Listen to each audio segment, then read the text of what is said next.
Happy Friday, everyone. It's 9:06. We're going to start. Thank you for being here. Happy Women's History Month, and welcome to the Climate and Agroecology. I'm here on Ohlone territory, and we're going to start with the land acknowledgement from an amazing woman who is always so kind to bless us this morning, Kim DeOcampo, who is a member of the Sacred Sites Protection and Rights of Indigenous Tribes and a board member of Sogorea Land Trust. Thank you, Kim, for being here. Thank you for having me. So good morning and welcome, everyone. I am an urban-born Native woman raised in the city of Vallejo. I'm a retired caseworker from Tribal Social Services, as well as a mental health advocate for my community.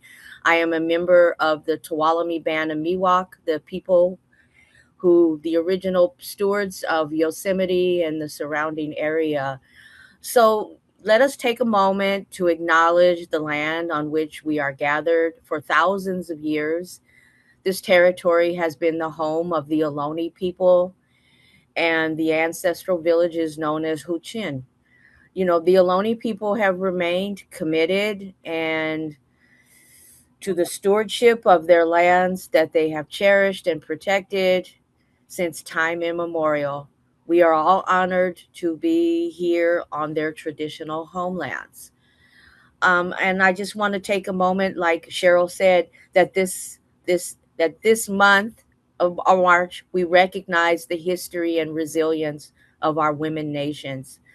The Sogorea Land Trust, a Native women-led cooperative here in the Bay Area, and through our land rematriation work, we are able to grow healthy foods from our community gardens and distribute these foods to our families and communities. Our gardens are in Berkeley and West and East Oakland areas, long recognized as food deserts. So thank you all, and I look forward to listening and learning from other speakers who are growing sustainable foods and caring for our planet as we all see, you know, the madness that is going on the other side of the world. And people and women are being killed, our girls are being killed, and this is just such a horrific time, but we have to just keep moving and continuing with growing and loving one another. So thank you so much.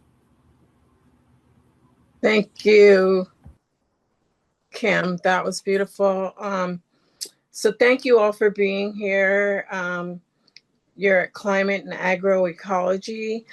And thank you to the Planning and Logistics Committee, Jack and Karina, because you've been hanging in here for 7 years. Berkeley, we started back when I was working for Berkeley, and we're still going strong. Thank you. And we're volunteering our time to be here and to plan these events. And it's not an easy task. And we meet weekly. And so I want a special shout out for Jack and Karina for their dedication and sharing their wisdom and their time. And thank you to the speakers today, Kim, Reverend Michael Smith, Lil, Laszlo, and Leah. And thank you all for showing up this morning. And thank you for your donations. And if you haven't donated, which I don't think actually all the 55 people that registered, not one penny, but we're in our 7th year. So I'm hoping folks can be so kind. We don't have that many expenses, but we do have some. And to say happy birthday with a donation of $7 or a multiple of 7, so 14, 21, 28, you can do the math. That would be great. So you can go to CEMTF.org and donate that way. You can donate when you register for upcoming events, or anyway, that'll be the end of my pitch.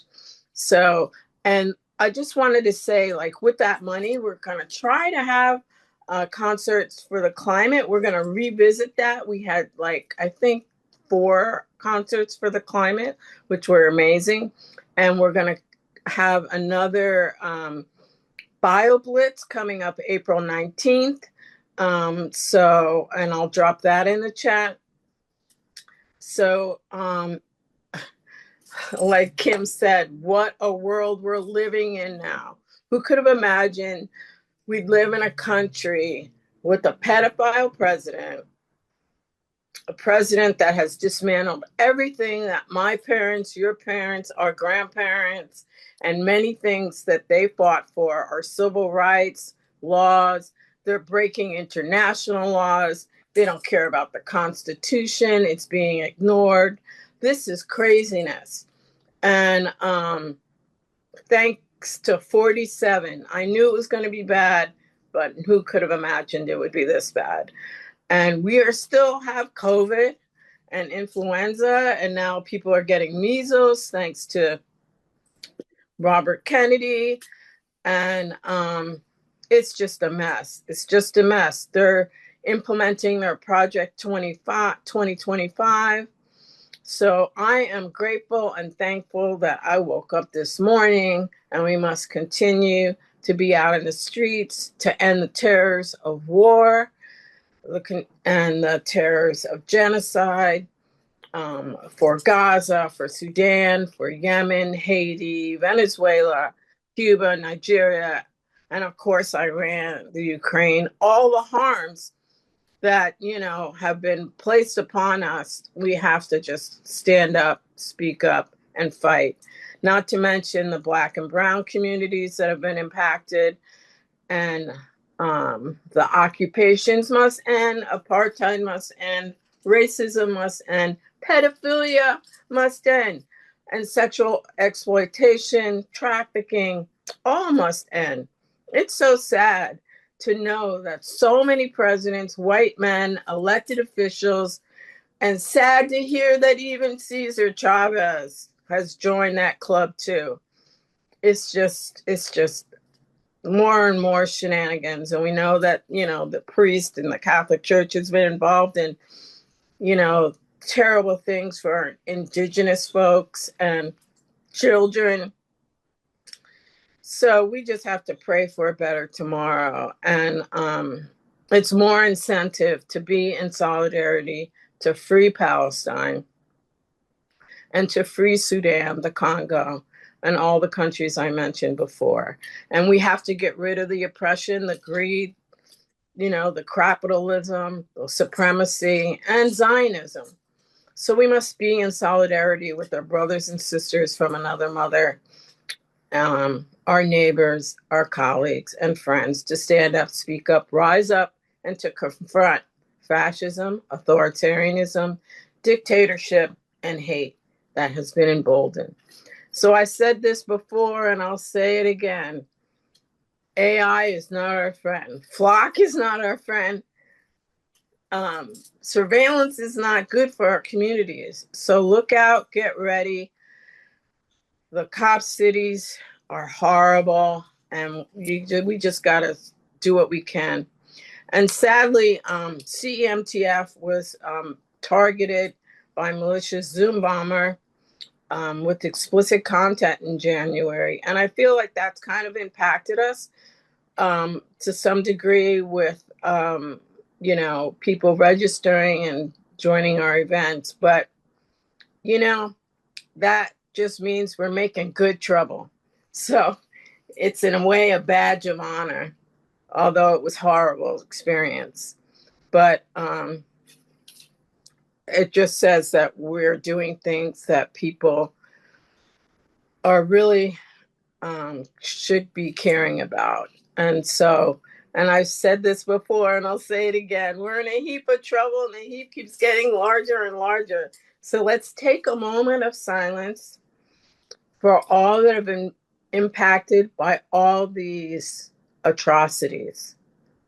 I'm going to count in my head and then we'll start again.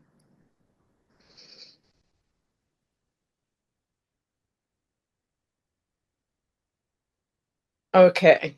So thank you again for being here. And thank you to all who showed up Wednesday night as we kicked off Climate and Agroecology. An internet search states that agroecology is a way of farming that applies to ecological principles to agriculture, designing food systems that work with natural processes rather than overriding synthetic inputs. It combines science, farming techniques, social values for food sovereignty, and local knowledge sharing into a single framework. So let's sit back, get your coffee, get your avocado toast, your water, your tea, and listen to our wonderful speakers. And right now, I'm going to pass it over to Jack. And thank you again for being here. Wow, Cheryl, you were on a roll today. You really laid it out there. Yeah, we're in a heap of trouble. I quote Cheryl on that line all the time. So you were mentioning our friends and neighbors, and well, first of all, let me say the speaker that we had scheduled at this time was unable to make it. So what we're going to do is we're going to show a couple videos, and you were mentioning our friends and neighbors. And the first video, those of you who were there Wednesday saw it, but we felt like it was worth sharing with everybody, is about agroecology in Cuba.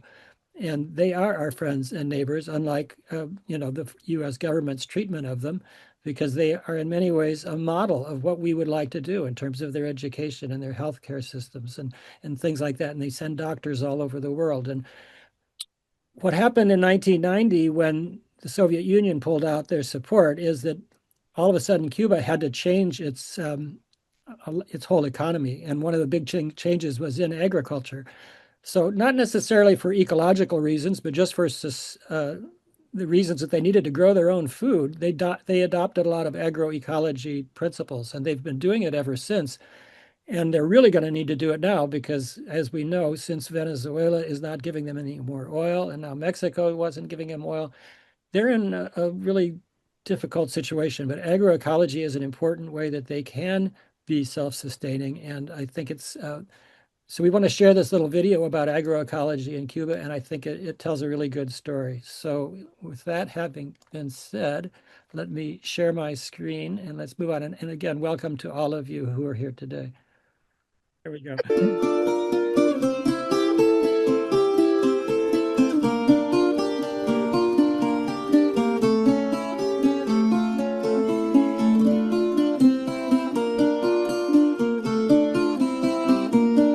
Estamos ante una crisis del sistema agroalimentario cubano. Realmente es muy feo estar oyendo y viendo la preocupación que hay con los alimentos. La producción de alimentos local no satisface la demanda. El gran desafío es lograr la soberanía alimentaria del país. Cuba sí podría llegar a abastecerse de alimentos. La agroecología puede ser el camino óptimo. La agroecología ha demostrado fehacientemente la contribución que hace a nuestra economía. Mientras más sistemas de agroecología existan en el país, más beneficiadas van a ser las familias. Cuba es el lugar para llevar esta idea al campo. La agroecología es una ciencia, pero también es una práctica. Es diseñar un sistema donde exista armonía entre los animales, las plantas, las personas y el medio donde esto se desarrolla. Ha traspasado los límites de las fronteras de una finca para convertirse en la expresión social de un sistema agrícola que quiere ser sustentable y que implica un compromiso social, un compromiso por transformar la manera en que se hace la agricultura para bien del medio ambiente en que vivimos. Muchas veces la presentan a la agroecología, incluso a los agroecólogos, como una alternativa. Para nosotros es la alternativa.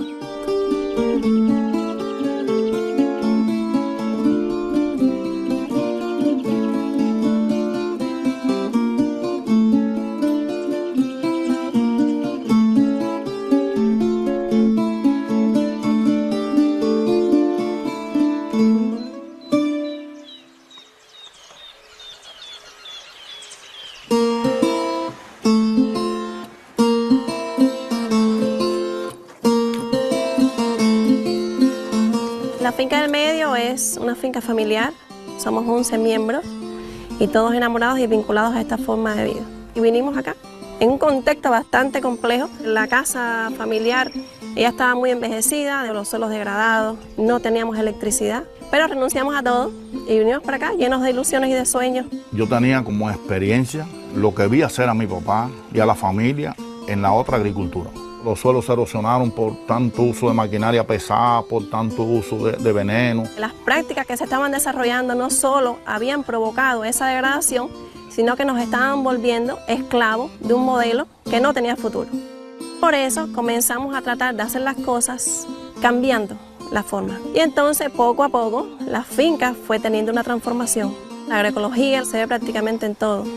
En la diversificación del paisaje, en la calidad de las producciones, en el enfoque que como familia tenemos también hacia nuestra comunidad. Por eso es que el concepto de la agroecología es mucho más extenso de lo que parece. Hoy tenemos más de 20 kWh en fuentes renovables de energía en la finca, entre molinos de viento, arietes hidráulicos, biodigestor, paneles solares. El hecho de que tú, con los recursos de la propia finca, puedas usar lo que normalmente se concibe en otros espacios como residuo, como desecho, y convertirlo entonces en energía, ha sido algo muy enriquecedor. Para nosotros es más beneficioso el estiércol que recolectamos de las vacas que la leche en sí, porque económicamente se multiplica más de 5 veces el valor de esa producción cuando usted lo convierte en biofertilizante y hace el uso del biogás que se usa para la cocción, refrigeración, calentador de agua, generación de energía con un transformador que tenemos que también usa ese biogás y lo convierte en electricidad. Hemos creado un modo de vida sostenible, sustentable, divertido, creador, y nos han salido muchas cosas mal y con muy pocos recursos, que es más doloroso todavía. Pero podemos decir hoy que sabemos lo que tenemos que hacer. Cuba ha sido un referente, un faro agroecológico, porque precisamente durante el periodo especial, con la crisis alimentaria, energética, económica, de todo lo que se vivió en ese tiempo, la agroecología fue una gran respuesta para esa resiliencia que desde la agricultura familiar autoabasteció de pronto al país de alimentos. Nosotros tenemos estudios donde pequeñas fincas en transición agroecológica son capaces de alimentar a 8 personas en energía y en proteína por hectárea al año. O sea, que con 100.000 fincas en Cuba, que es muy poco, podemos autoabastecer a más de mitad de la población. Lo que hay es que hacer cambios de paradigma y transformaciones que apoyen que estos modelos de finca, que estos sistemas se puedan multiplicar.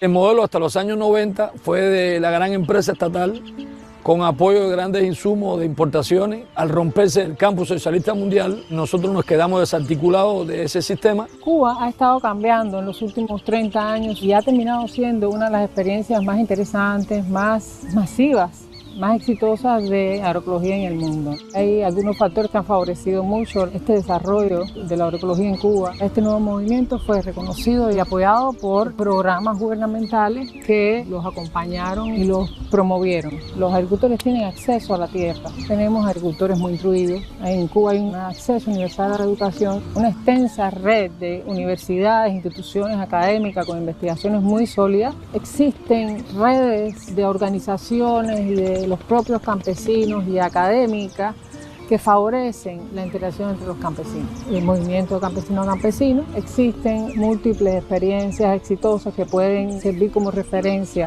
para ser extendidas. Las cooperativas han tenido un protagonismo cada vez más evidente en la transformación de los sistemas hacia sistemas más sostenibles, más resilientes, el movimiento de agricultura urbana y suburbana y familiar.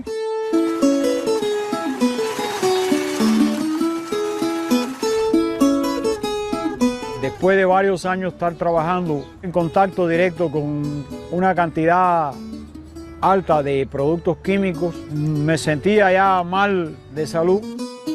En el año 94, cuando comienzan a desarrollarse los organopónicos en todo el país, me gustó la idea de estar en un lugar donde yo pudiera probar todos los conocimientos acumulados en tantos años de estudio.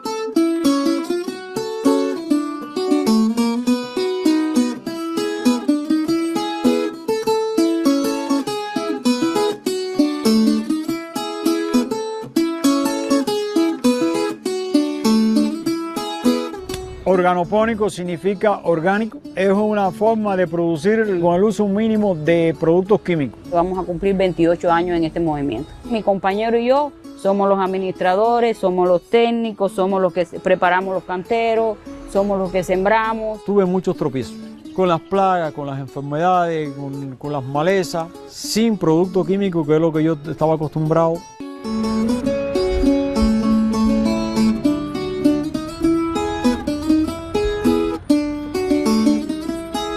Teníamos que dar un giro de 180 grados desde la agricultura tradicional química a la agricultura orgánica natural. Fue una transformación bastante difícil para nosotros. Empezamos a estudiar principios que tienen que ver con poder producir hortalizas sanas, teniendo en cuenta todas las formas naturales, entre ellas la agroecología. La agroecología juega un papel muy importante a la hora de producir alimentos, porque lo haces de una forma orgánica, de una forma natural, donde tienes en cuenta el cuidado de las personas, el cuidado de la naturaleza, del medio ambiente. Para nosotros ha sido una satisfacción muy grande poder trabajar aquí. En este pequeño lugar, 1.280 metros, existen más de 250 especies de plantas. Ya tenemos un sistema que es 100% orgánico. El 90% de los alimentos que nosotros consumimos salen de este pequeño sistema. Siempre tenemos algo que ofertar a la población. Nosotros logramos producir también aproximadamente el 85% de la semilla con que nosotros sembramos. ¿Qué ocurre en este sistema cuando hay un huracán? Pues nada, puede que muera un 20, 25, un 30% de las plantas del sistema. Pero más del 70% siempre se queda vivo. Y como que tenemos suficientes semillas para reponernos, ahí estamos. O sea que nosotros en menos de 48 horas nos estamos recuperando de un huracán. Hoy estamos trabajando 4, máximo 5 horas al día. Y mantenemos todo sembrado, todo limpio y una producción de calidad y estable. Cuba, siendo eminentemente agrícola, debía haberse enfocado para ser una potencia. En Cuba se hace mucha agroecología a partir de necesidades. Y la agroecología no es de necesidad de recursos. La agroecología es de cultura. Todos los problemas dejan de ser problemas a partir de que lo convierte en una oportunidad.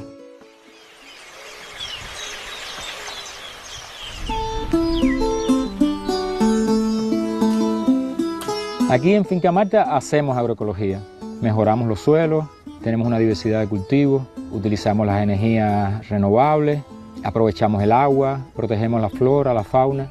En 10 años de desarrollo del proyecto agroecológico Finca Marta, hemos tenido la oportunidad de no solamente de poner en práctica muchas tecnologías, ideas, sino de reflexionar en ellas y ver cuánto es que puede ser útil para los demás. En Cuba no hemos logrado salir del modelo de monocultivo y de explotación extensiva de la tierra. Siempre se ha encerrado la agroecología en la pequeña escala, en la agricultura de subsistencia, pero podemos ampliar la escala de la agroecología como los ecosistemas mismos. Finca Marta actúa en este momento como articulador o como organizador de esa red de alrededor de 100 fincas, 100 sistemas productivos.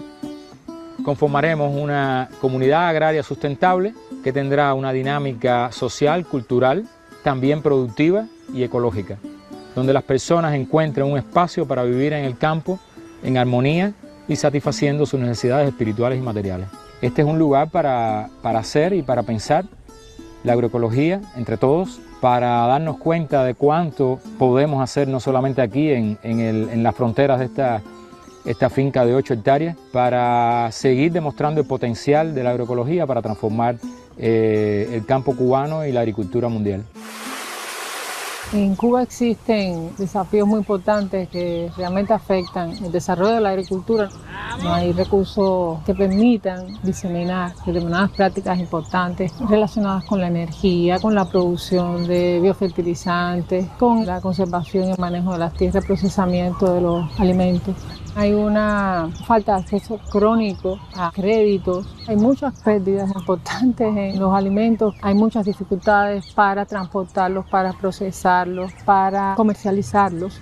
Cuba, como el resto del mundo, tiene un problema demográfico en las zonas rurales, en las que hay una gran migración del campo a la ciudad. La crisis de los alimentos tiene que ver también con cuestiones culturales. Una parte importante de los suelos degradados. También tenemos sequía, el azote de ciclones tropicales. Somos muy vulnerables al cambio climático.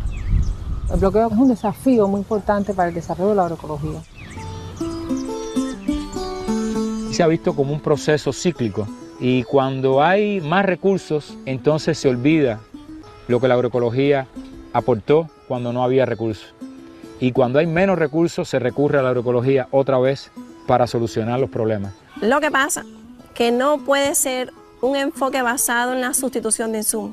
Tiene que ser un cambio tecnológico para que esto pueda ser palpable. Y tenemos que de una vez y por todas entender que la agroecología también necesita recursos para seguir progresando, que también necesita mejores condiciones de vida a los agricultores. Esos agricultores han demostrado una y otra vez que tienen respuesta para las situaciones de cambio climático, las sequías y los huracanes y las heladas y las fuertes lluvias. Está demostrado todo lo que se podría hacer incluso sin invertir, sino redireccionando ciertos recursos que ya hoy se usan en subsidios para fortalecer fincas agroecológicas con tecnologías apropiadas. Hay que hacer algunos cambios, algunas cosas que estimulen, que incentiven esa nueva forma de vida y entonces sí se podría lograr la soberanía alimentaria tan soñada. No se puede dejar de mencionar el bloqueo económico, financiero. Es difícil realizar transacciones en dólares y hay que inventárselas para poder mantener la economía cubana viva. Y de toda la economía cubana lo que más sufre es la agricultura. La agricultura que necesita una inyección importante de recursos. El bloqueo tiene como objetivo asfixiar al país. Ha limitado desde hace 60 años este país en su producción agropecuaria. Dicho esto, creo que las decisiones del país en transformar las políticas hacia sistemas agrícolas locales no dependan únicamente de la imposibilidad de importar fertilizantes químicos. No es únicamente por no tener acceso a muchas herramientas y equipamiento, es una visión política, social, ambientalista. Las transformaciones y evoluciones del sector agropecuario cubano es algo peculiar y muy diferente comparado a otros países, ¿no? Una constante coherencia política hacia una transformación agroecológica y de sistemas agropecuarios locales con sus desafíos, con sus errores, pero sobre todo en la última década una constante transformación hacia sistemas alimentarios locales, sostenibles y resilientes, que probablemente aportarán a un cambio radical en el funcionamiento actual del sistema de la agricultura a través de una transición agroecológica y hacia una soberanía alimentaria real.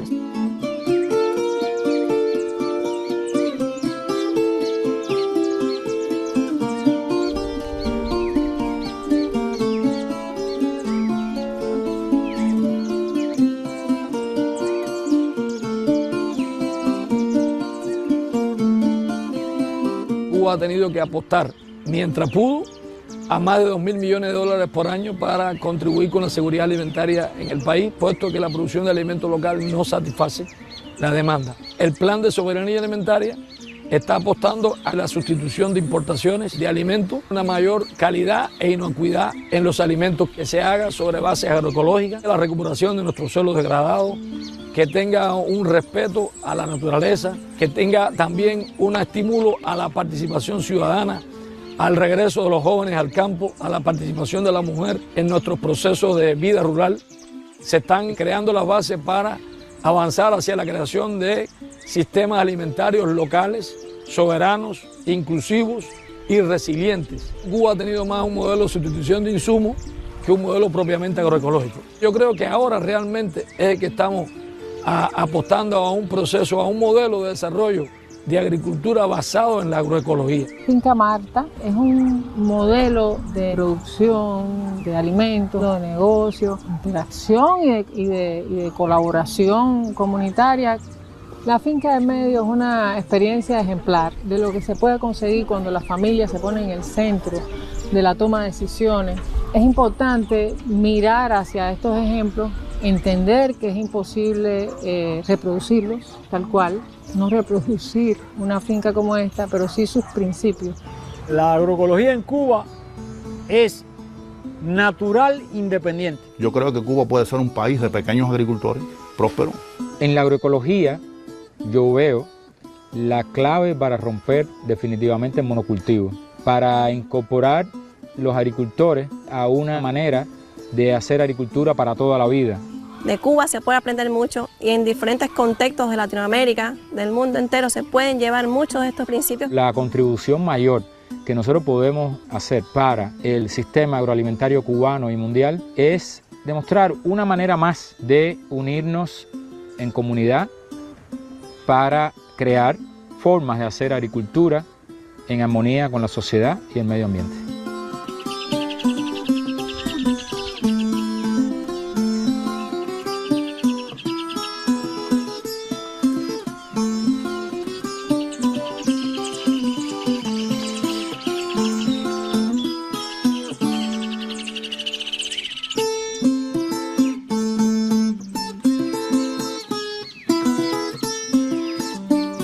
Well, I hope you all enjoyed that. It was good seeing it twice now for me. Does anybody have anything to say about that? You can raise your hand.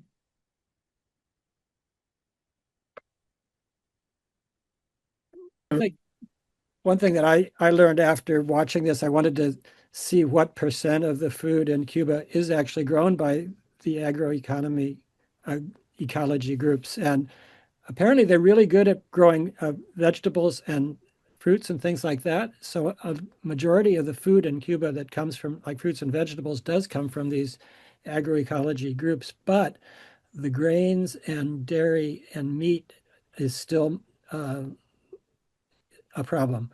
So it's like they've made a lot of progress. I suspect they're really, really doubling down on it. As one of the speakers said in there, whenever there's a food shortage, that's when they really turn to agroecology, because this all started, like they said, in the early 90s when they lost support from the Soviet Union.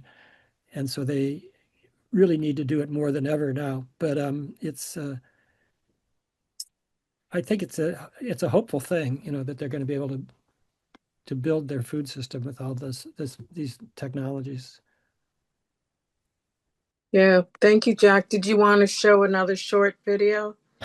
Yeah. We have a speaker at 10 o'clock. Okay, let me look for that other one. Hold on a second while I do that, looking for this. Does anybody have any questions, have anything to say? I enjoyed it a lot. Oh, my camera's on. So sorry.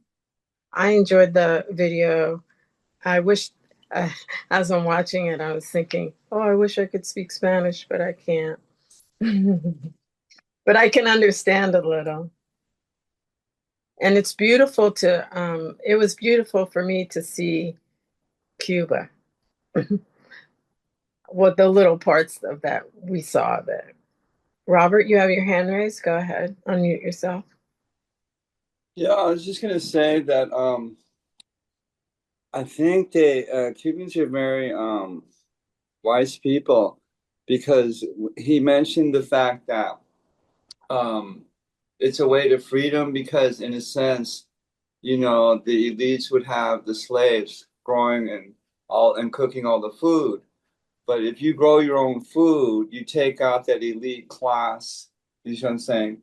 And so that's often the fear of socialism. Well, who will be your slave? You know what I'm saying?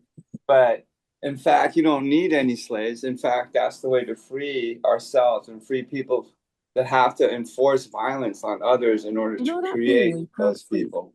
So I think that's really brilliant of the Cubans in that they figured politically how, like, agriculture and that whole situation. Thank you, Robert. Well, we did we did have a couple other little short films to introduce the topic of agroecology. I know I've been learning a lot about it just when we decided to do this as a subject, so I'm pretty much a newcomer. One phrase that seems to come up a lot is turning problems into opportunities. We watched a lot of videos. One video that I thought was really interesting, not going to show it now, but it was about how in China they've figured out how to take locusts, who are seen as a plague and they can easily destroy tremendous croplands, but now they raise them and they use them as a protein source. And it's sort of like they've captured the locusts and turned them into a positive thing as opposed to being a devastation. But this is a little video that is a little cartoon about ecology. Let me see if I can bring this up. Do you know that feeling where you can't sleep, but you just can't get something off your mind? For me, it was a piece of fruit. Or more specifically, how different fruits can be called the same name, yet looking and taste completely different. Does that apply to every fruit and vegetable I've ever eaten? Is it because the environment that produces this food and sustains animal life changes with time? And does it apply to all of nature around us? Is agroecology keeping anyone else up at night? Alright, probably not, but here's why it matters. Agroecology integrates ecological principles into farming practices. Unlike conventional agriculture, agroecology works with nature, not against it. There are 3 key points that are crucial for the success of agroecological practices. The first is promoting biodiversity. This includes farming practices like growing different kinds of crops on the same parcel, integrating trees and shrubs with livestock, allowing mutual benefits such as using manure to fields or utilizing crop residue as fodder. The second is protecting the soil. This can be achieved through practices such as cover cropping, composting, and minimizing tillage to help with soil structure and nutrients. The third is water management. An example of this may include mulching, to add layers of degrading organic matter to reduce evaporation and runoff, and the creation of ponds and small lakes to retain water as much as possible to have it available for crops and livestock. Beyond these nature-related aspects, agroecology emphasizes the importance of social and economic equity. Agroecology offers a holistic and sustainable approach to agriculture that actually addresses the complex challenges facing food production today. It seeks to optimize ecological interactions and synergies within farming systems. It is food production focused on protecting the planet. For you, me, and the generations ahead of us. And okay, if I'm being honest, maybe agroecology does not keep me awake at night. But sharing the information on how agroecology is the future of a more sustainable agricultural system, it makes me sleep better. For more information on agroecology, head to Beyond the Basic series of articles and videos at revolve.media/beyond. All right, that was great. That was still, thank you, Jack. Thank you, Jack, for finding those videos and for sharing your screen and all that just right now. So we have our next speaker here. Does anybody have any questions or comments about that? What you just saw? Oh yeah, I just wanted to say that anybody who has any property, any land, they should grow some vegetables because we don't know what's going to happen. And the best thing in the world when you cook is to go and pick your own herbs to cook with. It's really, really nice. So I was hoping that people would take heed. Even though I live in an apartment, I still have a little deck. And yes, I did tug about 3-4 bags of 40-pound organic dirt up here. But I'm so grateful. I mean, I can't grow a lot of things because I don't have direct sunlight, but I do have enough sunlight to grow a lot of things. And I think that people should do that because plants help your environment by exuding oxygen, and it's really good for us. Thank you. That's all I had to say. Thank you, Lynette. We're gonna, if our next speaker is here, and hopefully he's ready to go. So I'm going to introduce as soon as I find my script again. So thank you, Reverend Dr. Michael A. Smith, for being here. Center for Food, Faith, and Justice, and Climate and Agriculture is his title. Thank you, Reverend Smith. We've been collaborating on quite a few levels over the years. When I was on council, we did Voices Against Violence. That was a great program for youth. And then when we had our fellows from UC Berkeley, we were able to utilize a room at McGee Avenue Baptist Church so that we could have our meetings. So I appreciate that. I wanted to thank you publicly for that. And thank you for all that you do for McGee Avenue Baptist Church, where he pastors, and he's just been amazing there as well. And he feeds the homeless 3 times a week at the church, really good meals, and provides free food for the community as well as the garden. So go ahead, take it away, Reverend Smith. Thank you, Cheryl. And obviously it has been more than a pleasure. If you guys can't see me, it's Can you move? I'm still in recovery, so you're not going to be able to see me. Oh, okay, thank you. But you'll hear me. Cheryl knows I've been dealing with a really serious illness, and I have surgery planned for a couple of weeks. And so your thoughts and prayers would definitely be helpful. I'm here to talk really about climate resilience and agroecology. And the reality is I want to talk about the Center for Food, Faith, and Justice, which is our organization that we actually founded about 11 years ago. And with regard to creating resiliency around environmental justice as a whole, but specifically around food sovereignty and food justice. And one of the reasons why we started the organization, quite frankly, was because oftentimes communities, marginalized communities and communities of color in particular, are often left behind in the discussion about agroecology. One of the things that we do at the Center for Food, Faith, and Justice, we actually teach online agroecology classes. We have a chance with a couple of the local farms that we partner with, as well as our urban garden at the church, to do hands-on training as well.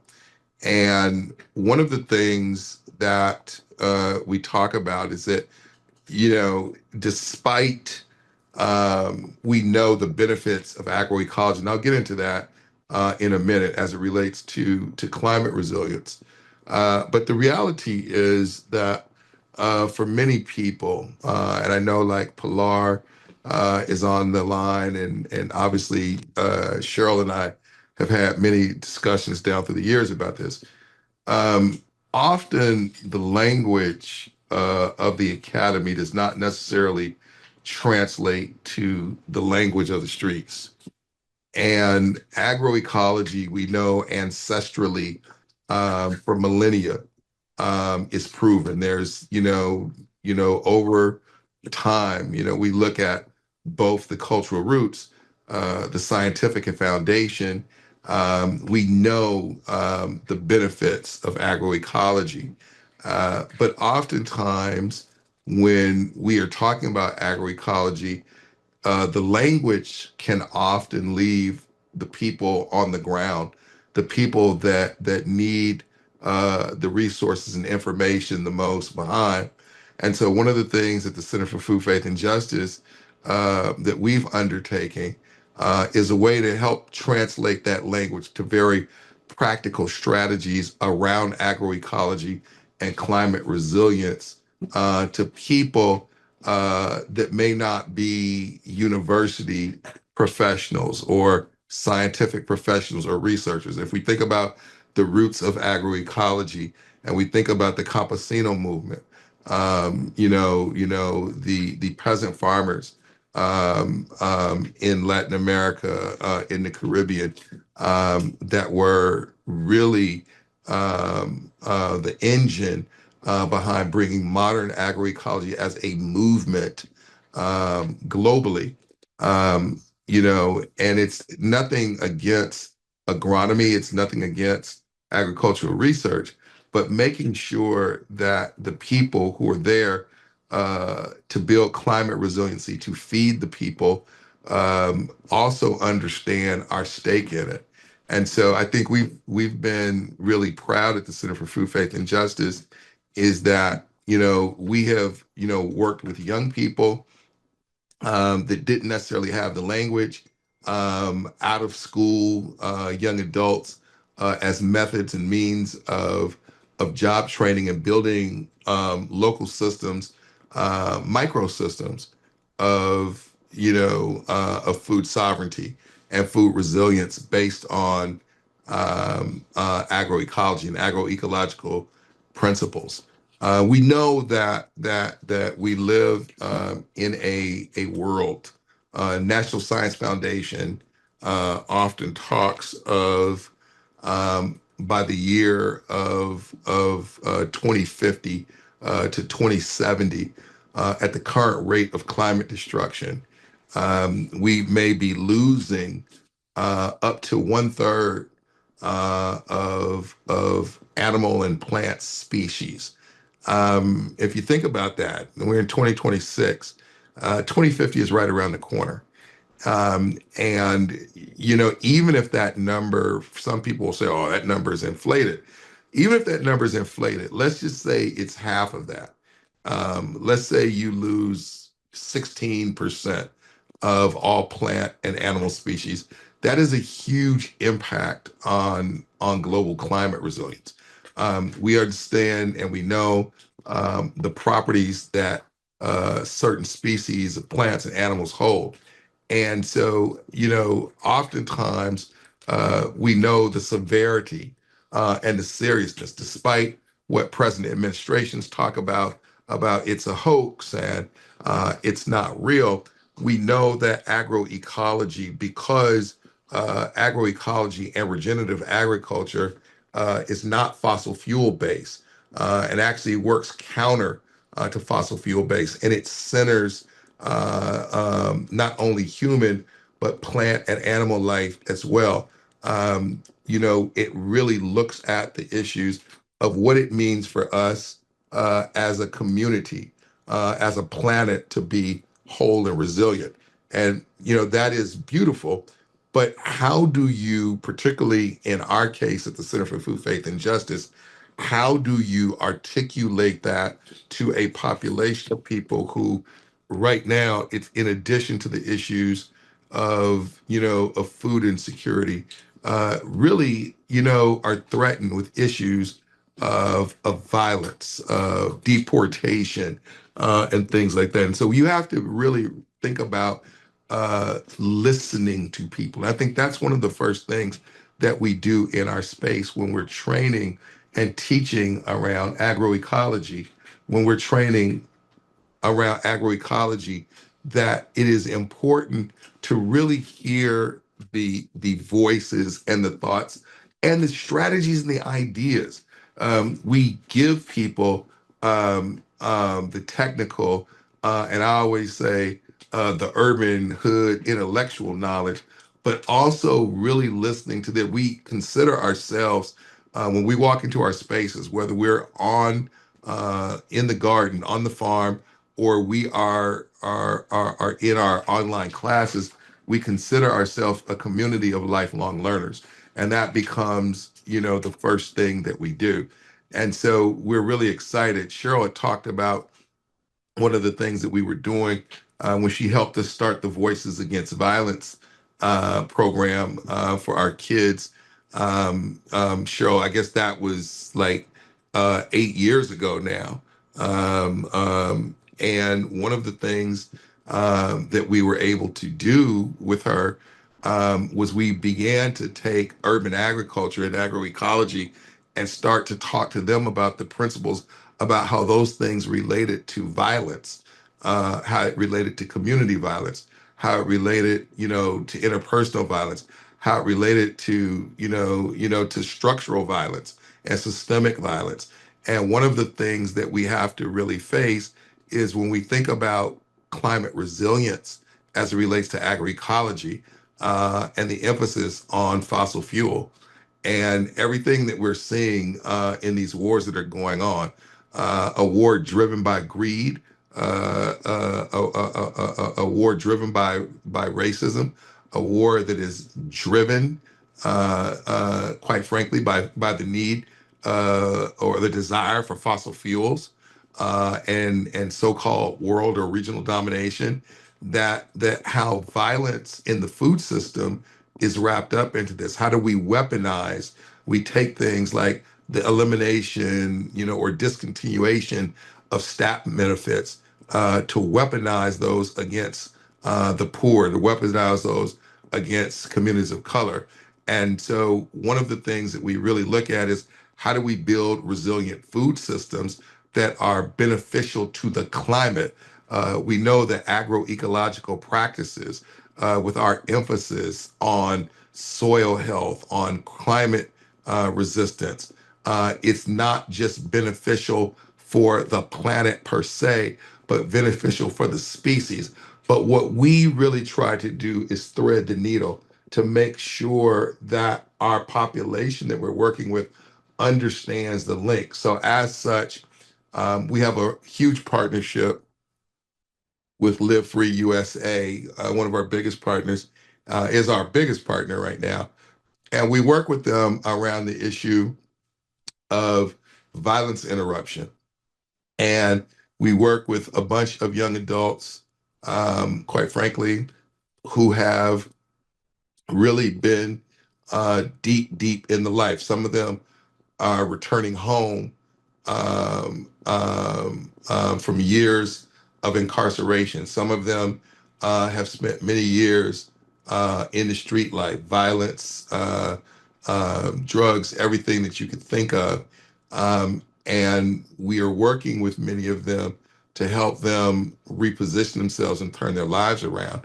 And in addition to everything that we do around violence interruption and conflict resolution, and self-growth, now we've started to build through the Center for Food, Faith, and Justice a climate, environmental justice, and food justice toolkit, where we're really training that same population. We have 12 what we call credible messengers that we're working with, and we're training them in environmental justice and training them in agroecology and food sovereignty as a means, of not just acknowledging the power of agroecology, but that they could become advocates and practitioners. And we're really excited about that. So we have a training series in the toolkit that we have, and then we're taking them on bus tours where they're going to be visiting several regenerative farms, several urban gardens, and they're going to be talking to many of the practitioners and getting the skills themselves. Within the toolkit, if they go through it, we have training where, we have a mini greenhouse and they can get, seed starts and seeds and things like that, organic and heirloom seeds and stuff. and we're starting expanding our backyard garden program. Lynette was talking about she doesn't have a lot of space, but she has enough space with her patio or her balcony to grow. And that's one of the things that we talk about is that you don't have to have a huge amount of space to start some agroecological practices. One of the other rings at Center for Food, Faith, and Justice we do is that when we first started really working hard in this business, for me, I've been in the field of environmental justice and urban farming for the last 35 years. And it was frustrated because when I started in the field, I would go to many of the conferences and not a lot of the practitioners looked like me. But they were always talking about urban environment, or urban climate resilience. But the practitioners were not necessarily many of the Black and brown people that really, were closest to some of the pain. And so it was part of my mission to say that we must, engage, include the people who are dealing with this. And that was really kind of the impetus, for the beginning of the Center for Food, Faith, and Justice. And so even, when I really started getting deep into agroecology, I would say in the early to mid 2000s, I had spent a little bit of time in Cuba, about 6 weeks down there, and was, really talking and seeing a lot of stuff.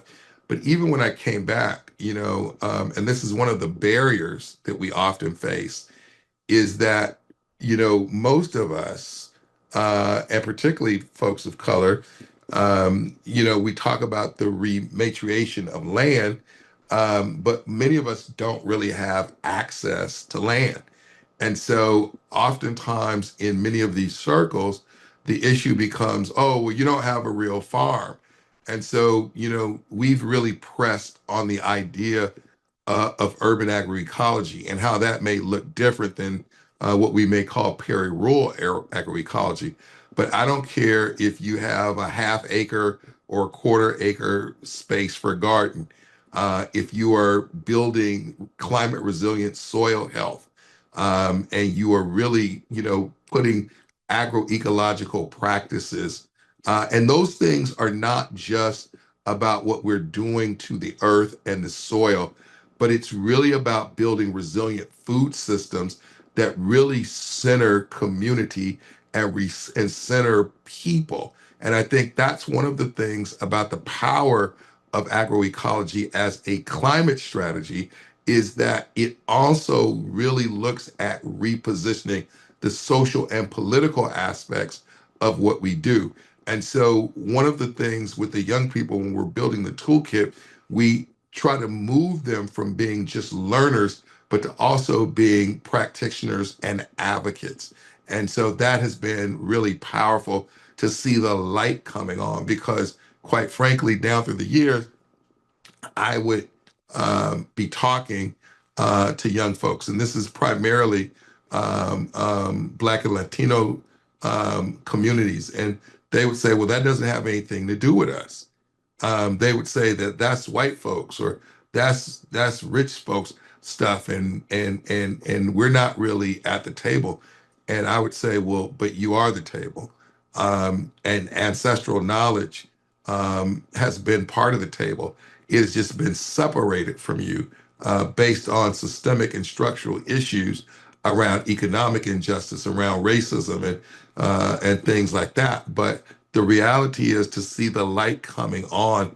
And what we try to do practically when we say, why agroecology and why should they care? And we say, well, let's talk about, climate action in general. And we talk about the environment. Let's three things that we always say, about water, air, and land. And without two of those three things, you will die. If you don't have water, you will die. If you don't have air, you will die. And they're not making any more land. And so what does that mean in terms of how we position and rematriate? And then there's the social and political and economic side, how you start to build micro resilient food systems on a small scale. If you have a backyard, we can help you grow. If you have a balcony, we can help you grow. A windowsill, driveway. You may not be able to grow as like you have a 5-acre farm, but there are things even, that we will say agroecological principles. Many of the principles that we implement, Lynette was talking about the herbs, and it's not only the herbs. There are a lot of things, a lot of your iron-rich green leafy vegetables, your kale and your collards and, and things like that, that really are cool weather tolerant, partial tolerant, and we can show you how to do those, in a very sustainable and very practical ways that is also in touch with our ancestral roots. And I think it's really important that we do that and lift it up as a means of resistance to what we're seeing. So at the Center for Food, Faith, and Justice, we are, really excited. We have our online classes. It's really like a 16-week series, which we've tried to condense into 12 weeks. And we start with the basics of food sovereignty and food systems and participatory action and land justice, the foundations for agroecology, but we articulate it in a way that folks can understand. And then we talk about things like urban agroecology, very practical things, intercropping and pollinators and pests. We even really get into micro enterprise development for folks that may be interested in market gardens, and different things like that. Other food pathways, but still based in agroecological principles. We even have a session that we even talk about agroecology and ecotechnology, and what are the challenge or benefits of using technology and certain strategies. How does AI intersect with things like that? And it can be very controversial. We've had students in the space that basically say, we should not be talking, about modern technology, ancestral technology. Slow tech does not mean no tech. And so, there's students, and we don't try to convince people one way or the other. But what we do is we want to have them information and lay it out so they can make the best choice within their community that they're working in. The other thing that we do, we actually have a partnership with the city of Berkeley, where we have 4 gardens on public spaces. The West Berkeley Family Resource Center. We have 3 parks in Berkeley that we have small gardens that we have helped to build out, and we build programs around those and engage the neighborhood in helping to take care of those small gardens as well, where we're growing with agroecological principles. I'm going to say this, and this is real, that but there are challenges whenever you're dealing with agroecology and working with cities or counties or public entities. When we were getting the resources to do this, there was a company that basically helped to fund it, which we didn't know at the time.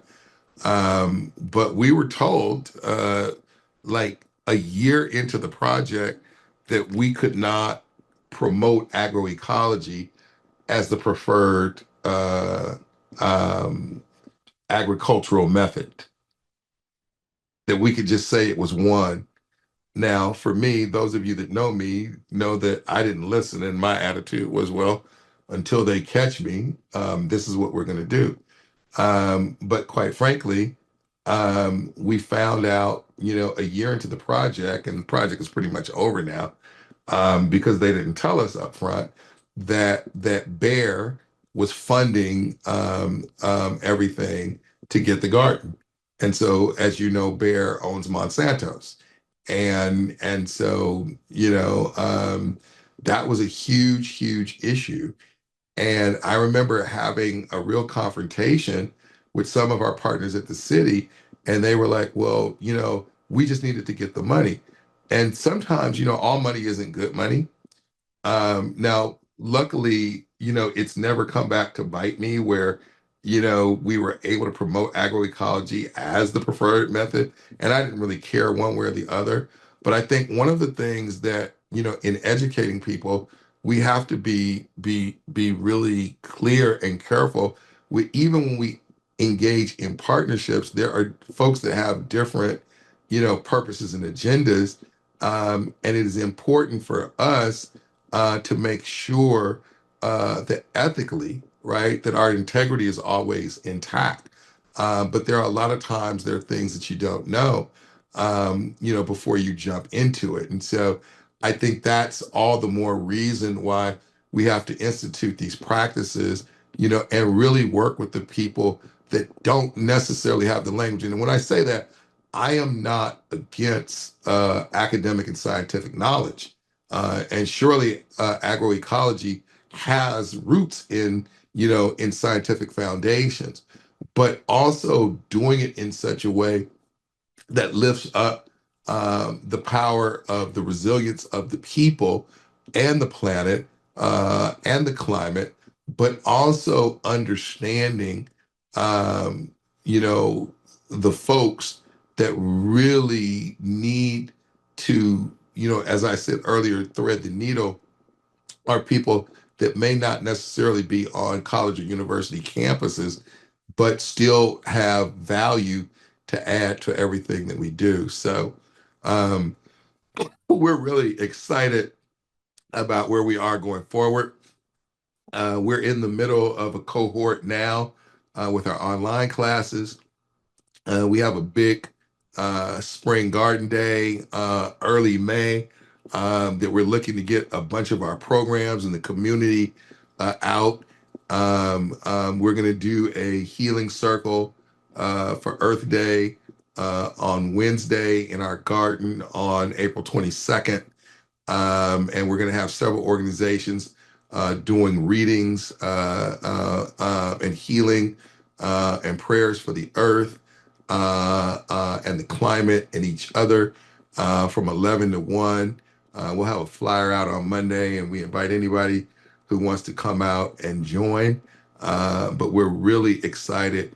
And lastly, when I was talking about the credible messengers in our Live Free program, those young people, who at one point would say, this has nothing to do with me, are now really excited about learning, growing, and advocating for climate resiliency and using agroecology as a means of justice and equity in their community. So I can take any questions anyone wants to have at this point.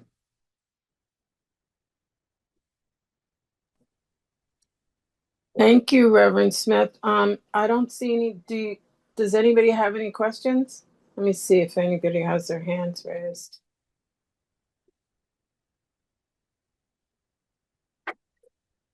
I don't see. Cheryl, I don't have your picture up. If you want to put your picture up, Oh, sorry. I turned it off for a second and I keep forgetting to turn it back on. But yeah, thank you, Reverend Smith. That was amazing. I don't think our next speaker is here yet. So she should be here momentarily though. So anybody have anything else to say about this? I think, what you're doing for the community. Can you tell us, I know I've seen one of your gardens at the church, and then there's one at the youth center. or that park on, what is it, Oregon Street? Yeah, at Grove Park, um, Greg Brown Park, a little further over in South Berkeley, the West Berkeley Family Resource Center, which was the old West Berkeley Senior Center. Oh, Yeah, and then we're going to be building another one out. Looks like near the Berkeley Bowl West, where the outdoor supply place is around there, and we may be getting a couple of more. Obviously, we have partnerships outside of Berkeley. We have a big partnership with the Eco Village Farm Center in Richmond, Dr. Shyam Shabaka, and a big partnership with Ray Hart's and Healthy Hearts Farms in Pittsburgh, California. Our job training program, which we call Beyond the Table, which is, I don't know, because that program is funded by the California Department of Food and Agriculture. We're in the second year of that 2-year grant, and I don't think it's going to be refunded because of the state budget crises. But that's an amazing program. We work with cohorts of 12 young people, and they do training in our gardens. They work at those farms, each of those farms once a week, around agroecology. They get all the stuff that we were talking about, and so it's been excellent. We have a partnership with Elaine Smith at Farms to Grow, really focusing on Black and brown farmers. And so we're really excited about that. And we're looking at building, more gardens. In our backyard garden program, right now we working on about 8 or 9 backyards in the East Bay that we're working with. And then we're building gardens at 3 or 4 more other church sites. One of the things I did not say is that, unfortunately, a lot of faith-based institutions have land that is just sitting there, and so we're really kind of working with them to help turn some of those landscapes into edible churchyards. And so what it looks like, and then part of that is to one of the things is that when I was talking about some of the communities we were working with, and I think that's one of the things that has to be challenged as well. Many of our faith institutions, because unfortunately, too many faith institutions have taken on the thing about they just want to use as opposed to stewarding the earth in terms of where we go. Wow. Thank you. Go ahead. No, we're just excited about the possibilities going forward. Despite these challenging economic times, where budgets and everything are challenged and threatened, we're trying to look at this on a positive side, despite all the horror that we see, that this is an opportunity for us to elevate the issues of justice and equity in terms of what we do. So that was it. Thank you. So Kim White has their hand up. Yeah, hi. Thank you very much for your talk. You said there would be a flyer coming out. Is there a website for the? Yeah. Our website is cffj.org. Can you put it in the chat? Sure.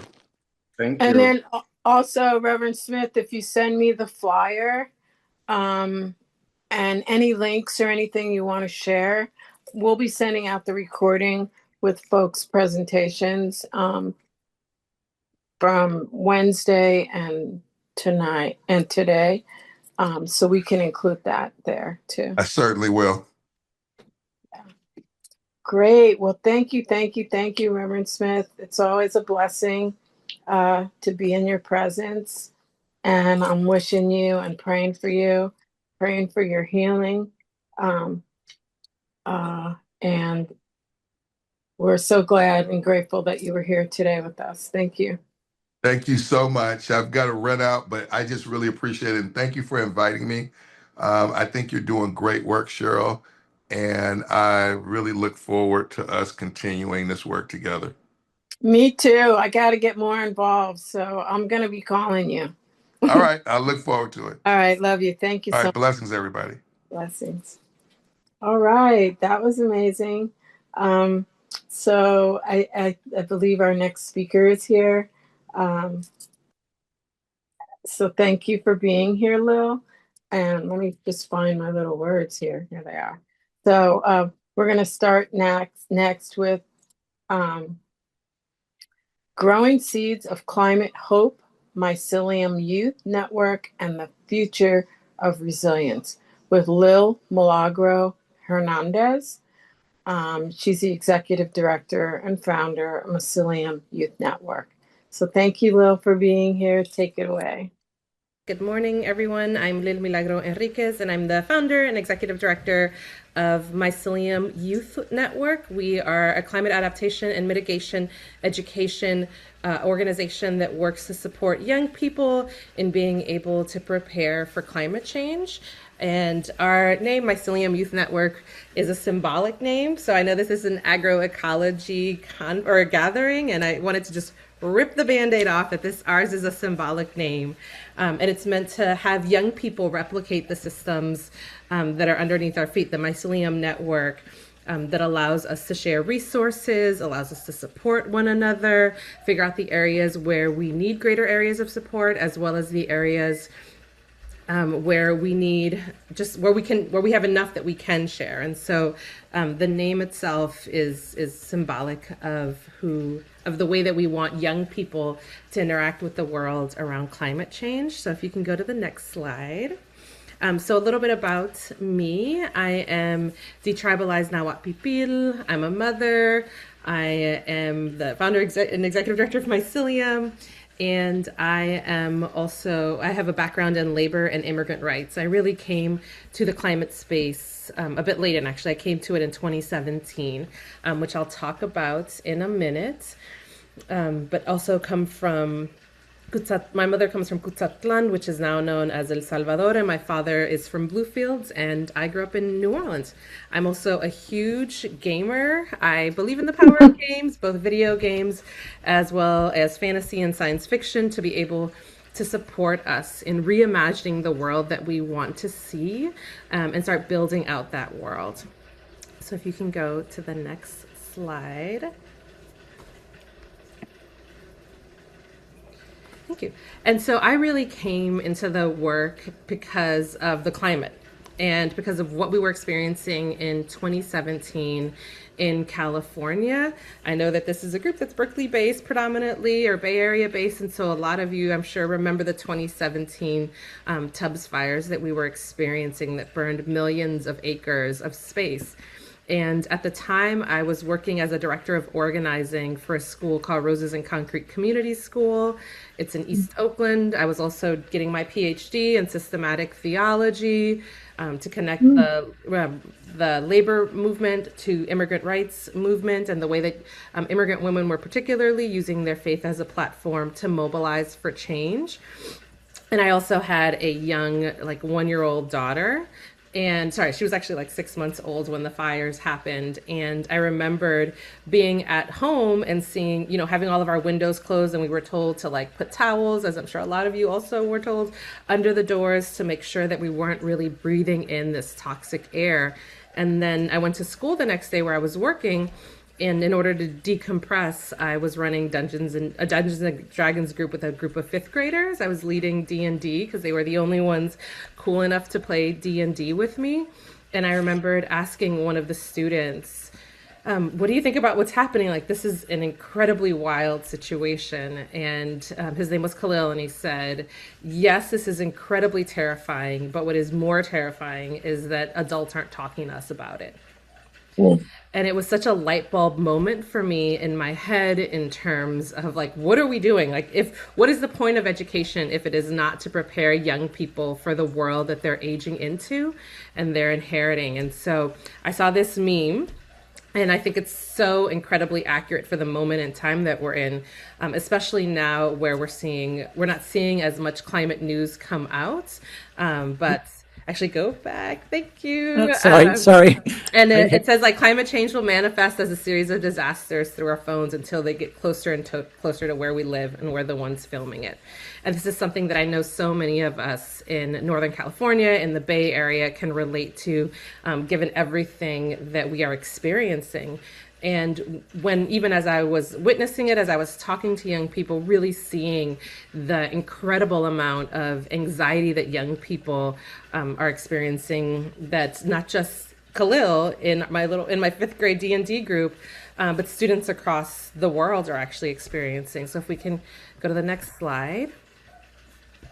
And this is a study that was done in 2021 in the University of Bath that said that young people the world over are incredibly anxious around climate change. One of the ones that I think is really highlights for me the moment in time that we are in is that 75% of young people, they interviewed 10,000 16 to 25-year-olds, and they think that the future is frightening. Another quote that is not here, or another statistic that's not here on this slide, is that 58%, I think it's either 56 or 58% of young people feel that humanity is doomed. And so when we think about this world and we think about the experience that young people are feeling and living and feeling that anxiety, like it makes complete sense that we are not doing enough to prepare our young people for the world that they will inherit. And so if we can go on to the next slide. I was honored a few years ago to be able to be at the White House, Biden's White House, not Trump's White House, but Biden's White House for the launch of the 5th National Climate Assessment Report. And I was able to speak on a panel at the launch, which was an incredible moment for me to be with so many climate leaders. But in the report itself, there was the statistic that read, in the 1980s, the country experienced on average $1 billion disaster every 4 months. Now there's one every 3 weeks on average. So again, if we think back to that previous slide and the experience that young people are feeling, and these are that slide or that university study is being replicated all over. Like, it's not, climate change is actually getting worse and worse in terms of the work, or in terms of the world itself and the experience that young people have with it. And then if we compare that to this idea that they're seeing and they're witnessing and living through the effects of climate change, and that we're not talking to them about it for the most part.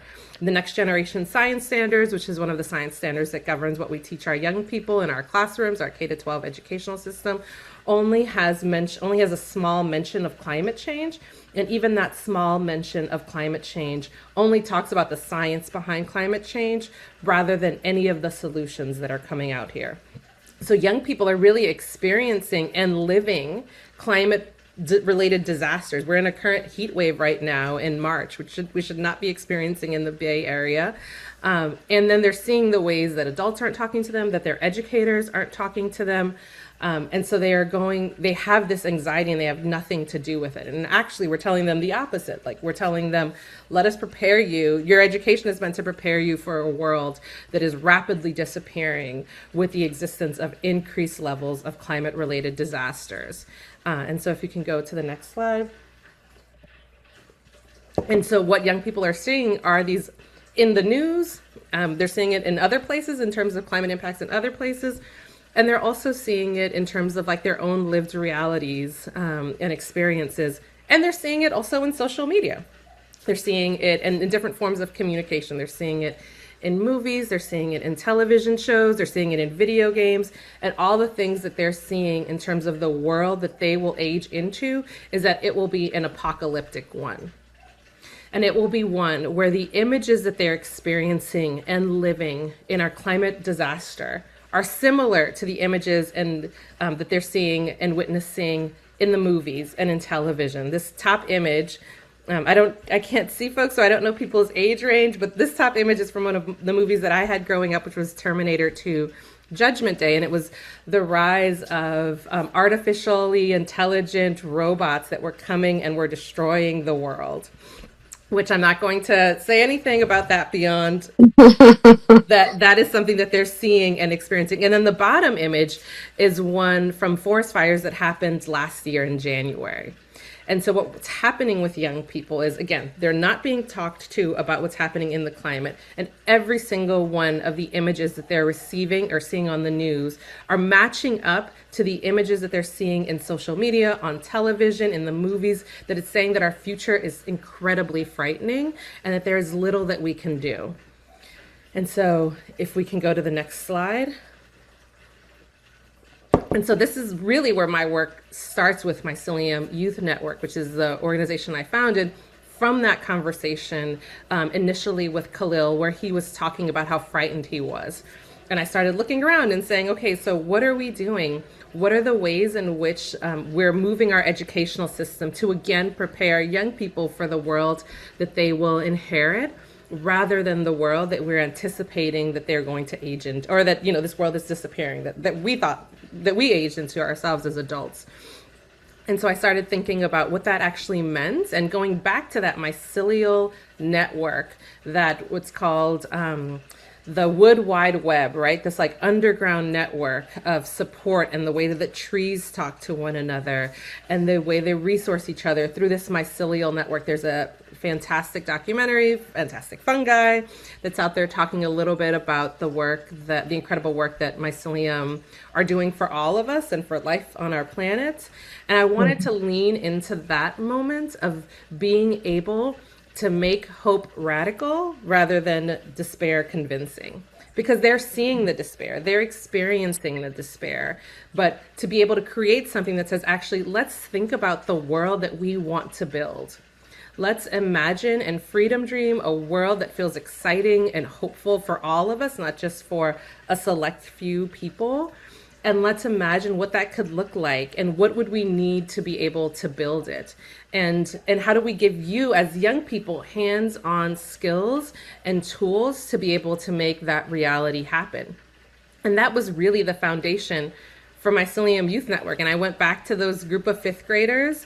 If we can go to the next slide, I went back to that group of fifth graders and I said, okay, what if I started this thing? This is not my background at all. My background is in labor and immigrant rights with a PhD in systematic theology, or with a, you know, I was all but dissertation for a PhD in systematic theology. And I was like, if I started this thing, would you be willing to give up one lunch recess a week to do this with me? I was like, I don't know what it's going to look like, but here's my idea. And they said yes. And of those like 12 group of students that I was originally playing D&D with, 11 of them stayed for the entirety of the year, which was incredible. Because if you're like in fifth grade and you're sitting there giving up your lunch recess to be able to do something like that, like it was the highest compliment I think I've ever received in my life, is that fifth graders were willing to be able to lean in and do this. And so we started co-creating this together. And at the beginning, there was no name for Mycelium, because I didn't even know if it was going to become its own organization. It was just an after-school program, a lunch program during the day at Roses and Concrete Community School. And then I started, and we had all of these different names that I would bring up to young people. I'd be like, Entre Mundos, which means between worlds, because I wanted to bring up the idea that we can create another world, and they rejected that. And I had a few other ideas around names, and they rejected all of those. And fifth graders are very opinionated. They will let you know what they think. And so then I watched this documentary about mushrooms, and I thought, this is it. This is exactly what I want to lean into. This is a symbolism I want young people themselves to experience. And at that moment, it was both about the symbolism, and it still is for me and for us, even though Mycelium now does a few things around mushrooms and microecology.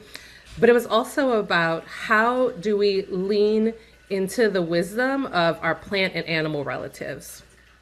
That if we are trying to really freedom dream a different world into being, which is what we're doing right now, what I'm assuming like our gathering right now today is about, the previous conversations, it's like, what is the world that we want to be able to build?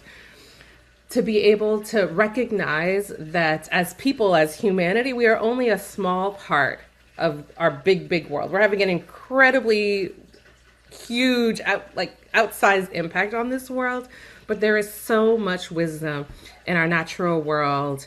And as a practitioner of Mexicayo traditions, recognizing all of the ways in which we go back to teachings from our plant and animal relatives. And so I didn't just want it to be a symbolic name for the world that we wanted, to like showcase or symbolize the world that we wanted to build.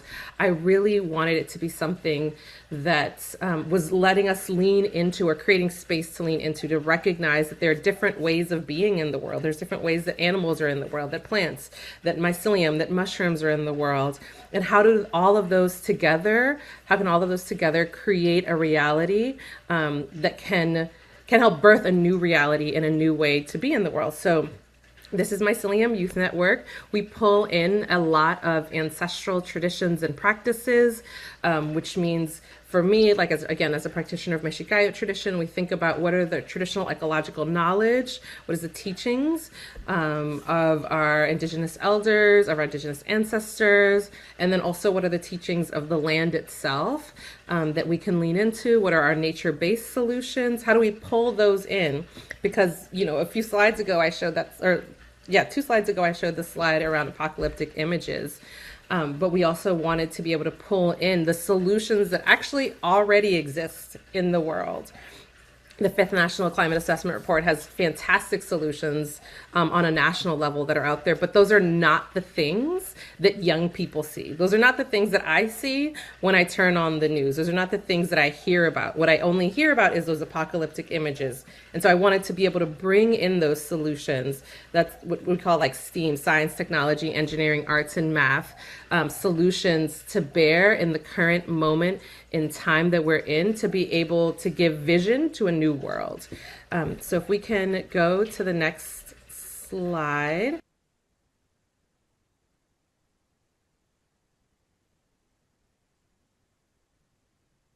Sorry, my dog's barking in the background, so I have to tell my partner. And so at Mycelium, we have 4 core programs that we do this through. We do it through our Climate Resilience Schools program, which is really designed to say, okay, let's look at the issues that are going to affect the Bay Area in the next 15 to 20 years, and let's think about everything we need to do to be able to mitigate or adapt to that reality. And so again, giving young people hands-on tools and solutions that are next generation science standard aligned. So it's not pulling students out of their school day to be able to learn about these things. It's actually aligned with the curriculum, and the educators and teachers can be able to run it in classrooms. We have our Youth Leadership Council program, which is a paid internship program where students are being asked to think about what do they want to see and how do they want to turn their schools into resilient hubs. We have our Leadership and Storytelling program, which is emerges out of our Gaming for Justice, which I'll talk about in a moment program.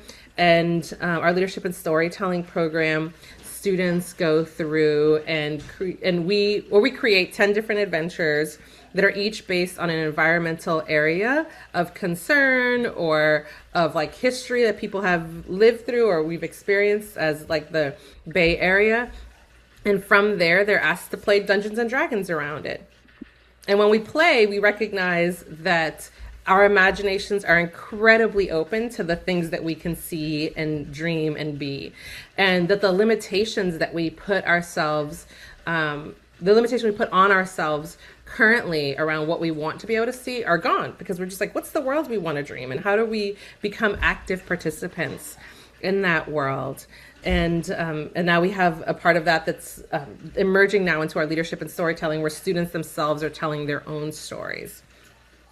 Lastly, we have our Data Warriors program, and our Data Warriors program is a paid internship program. It is the evaluative arm of our organization, and it is the recognition that we as adults don't have all of the answers, and we don't have all the answers, and we know what success looks like for us as adults, but what we really want to lean into is what does success look like for young people themselves? How will they know, and how can they tell us what we need to measure our program by? So we're not just serving young people climate resilient and adaptation education. We are actively working to have young people, we're working to be accountable to young people and building in that part of our organization. And can you go to the next program, or the next slide? And then the part I'm most excited about, because again, I'm a huge nerdy gamer, is one of the things we were recognizing as we were running through our programming, and that is, very, very true. A lot of studies say this, is that young people are increasingly in digital spaces. 85% of young people play video games on a daily basis for at least an hour. This is something, young people have access to phones and to social media. And so they're consistently in digital spaces, and they're turning more and more to those digital spaces for connection and community. Video games is one way. Also, we're seeing the ways that young people are starting to casually use more and more AI, even for things like self-care. And so, which is concerning, because these are spaces that aren't necessarily made for young people or for social emotional health. And as an organization, we take very seriously meeting young people where they're at and leaning into that space of play and dreaming and gaming. And so we are in the process of actively fundraising to raise $250,000 to create the first phase of a planning stage and a beta test for a video game, which will be a cozy video game. And again, I don't know how old folks are in the audience or how many people are gamers, but sorry, that's my dog in the background that was barking. But how many people are gamers? But actually, more than half of the U.S. population games, and gamers are more likely to take action on our climate by about 13 to 15% than the general population. And they want to see more green and environmental messages in their games. And so we thought, what if we took this idea of gamers as active participants and desirous of creating new worlds. And if you think about it, that's all video games are, is you put people into lead roles in having an impact on their world. So it makes complete sense why video gamers would be so excited to make these kinds of transformations. There's a fantastic book, if you don't believe me, called Reality is Broken, and it's looking at the impact of video gaming and how misunderstood it is. And so we thought, let's actually put the climate solutions that we know are possible and present in our world into a cozy video game, so into a relaxing video game. And cozy games, for folks that don't know, they're games often like Stardew Valley or Animal Crossing are the two biggest known. There was an informal study in Europe that showed that playing 20 minutes of a cozy video game has similar, not all, some of the effects of meditating for 20 minutes on the brain. It's meant to be relaxing.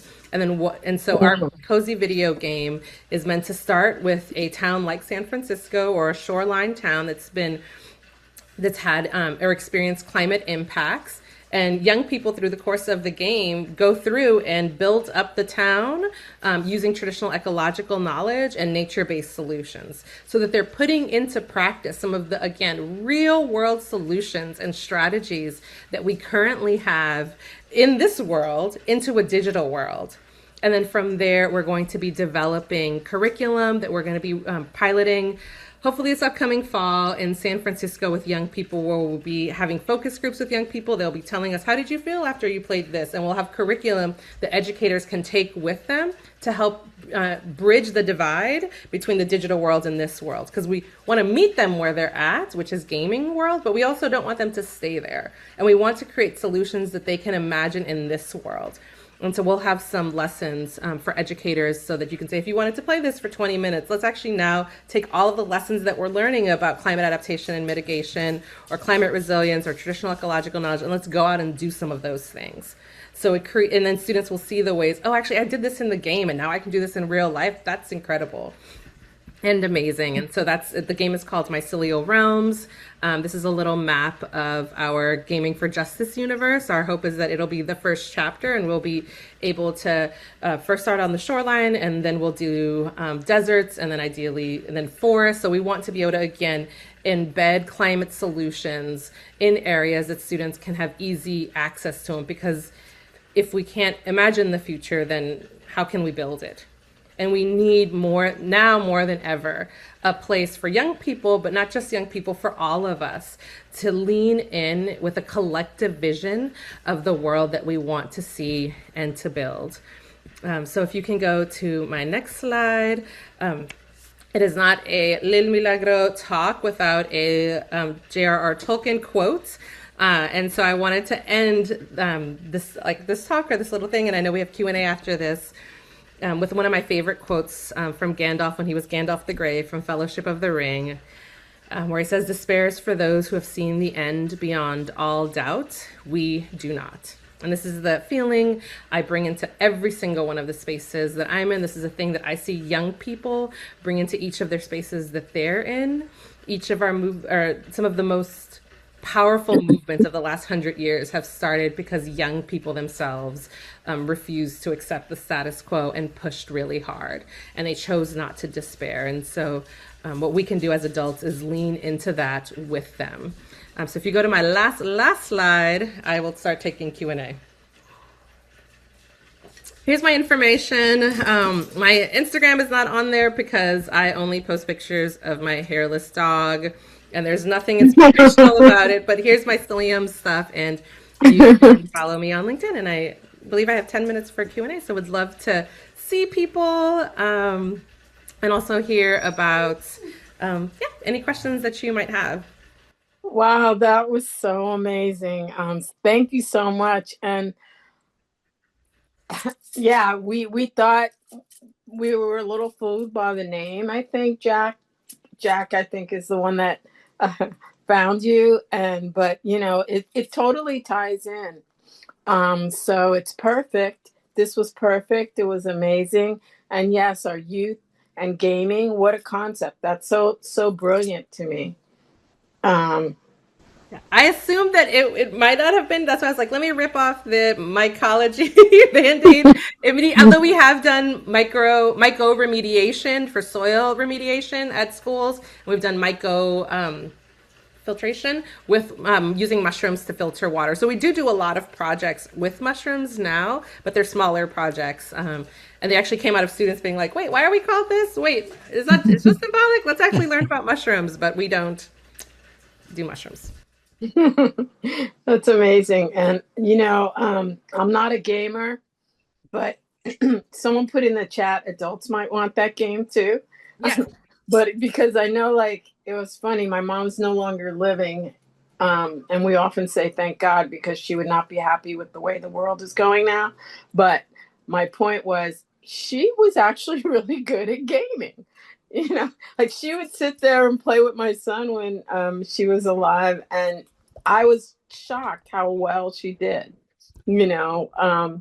But yeah, so I think this is an excellent presentation, and appreciate that you're being here. And if anybody has any questions, please raise your hands. I will also say that elders there's been studies that have shown that playing video games can have positive impacts on your brain the older you get, because you're learning a different language, you're learning the gaming language, you're learning different skill sets. I have a ton of studies that have sifted through around the impacts of video games and gaming. But yeah, I would love to hear questions. And also, I would love if maybe, I don't know, I'm just going to put this out there in the universe, because Reverend Smith works with youth. And maybe I was thinking you could partner to have them try out some of but I just wanted to put that out there. So I can put you both in contact with each other. Yeah, I would love that. That would be great. All right. Does anybody have any questions? I can just say, yeah, the name is a little bit surprising, you know. It was kind of trying to figure out what it was, but I did run into you one time at the some event at the Oakland City Hall Plaza there. I think you were showing how to make box fan filters. Do you remember that?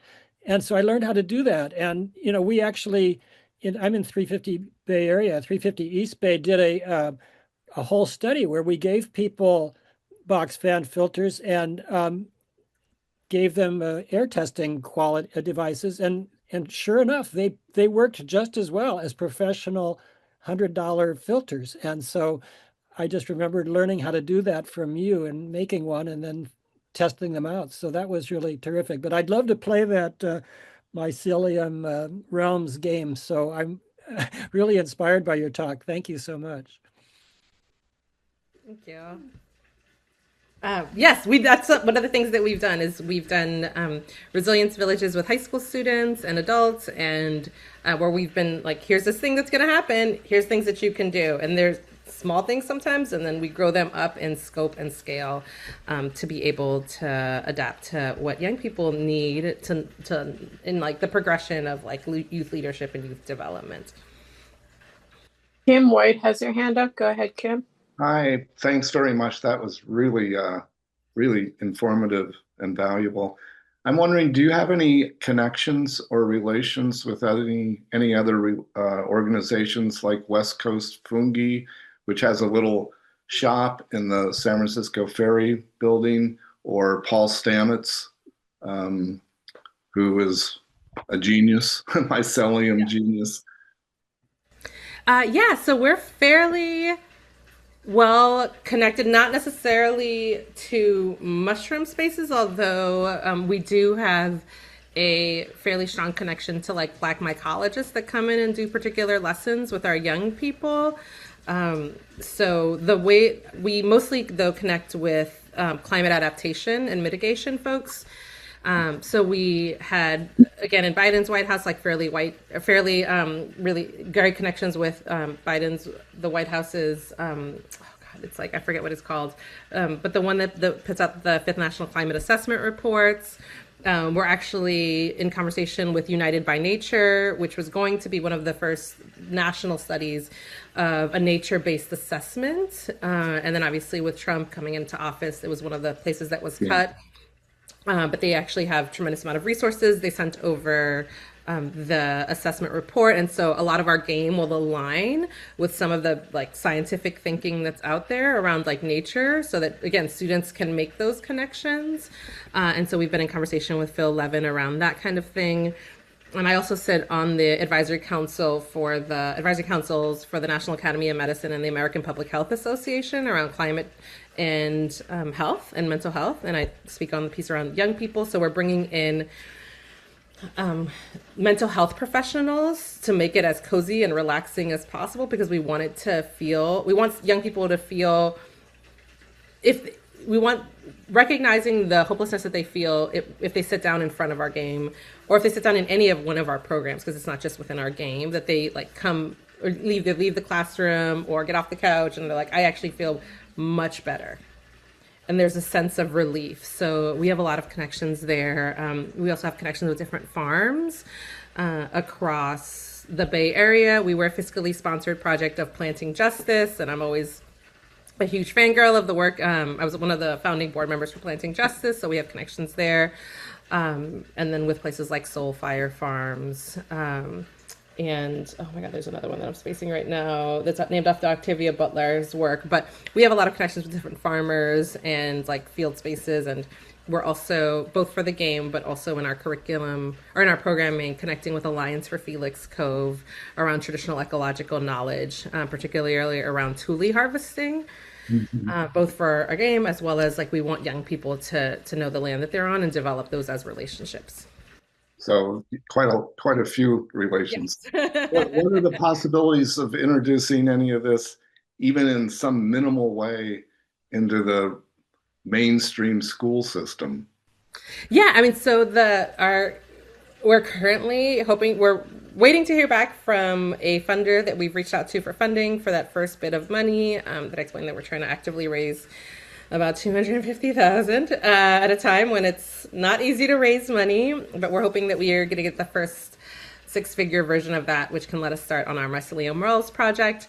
And then we have connections with and are excited to partner with like San Francisco Beacon Initiative for focus groups for after school programming for this upcoming fall. And then our hope is that our game will be able to be open access to Title I, or have free license for Title I schools so that students can play it after school. And then we are operating in currently like 2 Bay Area schools right now. We had to like move down just because of funding restrictions, but we are in San Francisco and in Oakland at Met West High School. We've tried to get into Berkeley High and it's been back and forth, but we have a lot of educators there that support us. So yeah. Okay. Thank you very much.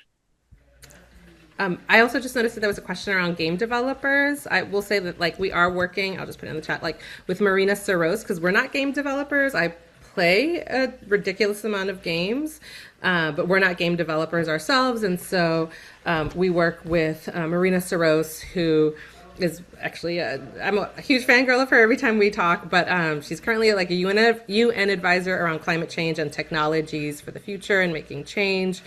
And is, has worked for Unity Technologies and does a lot of things around climate and sustainability. So she would be leading she's our co-developer for Mycelium, and she would be leading out that portion. And then we would be leading out the story design, the connections with like land and earth. And then we would be doing all the relationships with Indigenous partners and with mental health practitioners. But if you know of anybody, we're still in active conversation. Okay.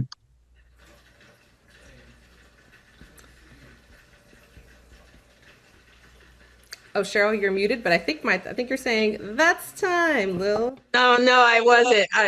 Okay. Yeah. So unless anyone else has any other questions, I will. I'm saying. I have two devices going, so it's kind of hard sometimes, but yeah. Can you hear me? Okay. So I was saying that my son has some gamer friends and that write programs and stuff. So it's amazing. It's a whole new world. I'm not into it, but a lot of people are. Robert, you have your hand up. Do you have a quick question? Well, I was just going to say that I know, like, there's been a lot of research on the gaming. Like, I know I met this person in Marin, and what they did is they used gaming programs for children that were badly injured, like bad injuries, like burns and stuff. So I know that can really empower the child that's traumatized or stressed. And I know for, old people too, it's recommended to do some kind of something to stimulate your mind or whatever. But yeah, no, but the idea that I get, maybe because like I can see people get misguided by the name, is that Mycelium network is really referring to the young people as the root solution that's going to co-create an ecology of a new social system. That because the system now, it is created to enslave people. Either you're creating violence, you're protecting violence, or you're rescuing people from the violence that's occurred. Or so there's not much space for people to create an alternative social system that does not crave or need that, you know what I'm saying? So if you eliminate that part of the social system, then you can create a more equitable society. But what I'm getting, my understanding is that you're leaving that up to young people to co-create their social, ecological, and also, not just social ecological, but physical ecological as well. That's what I get from it. I don't know. That's what Thank you. Okay. Thank you, Robert. And thank you, Lil. That was amazing. And appreciate you being here and sharing your knowledge and wisdom. You have a great rest of your time. Rob, can you please mute? Oh, sorry. All right. Well, thank you. And we're going to move on. You might want to take like a 2-second stretch break, stand up. I know I've been sitting for 2 hours now. But anyway, we are going to I guess we can just keep it moving.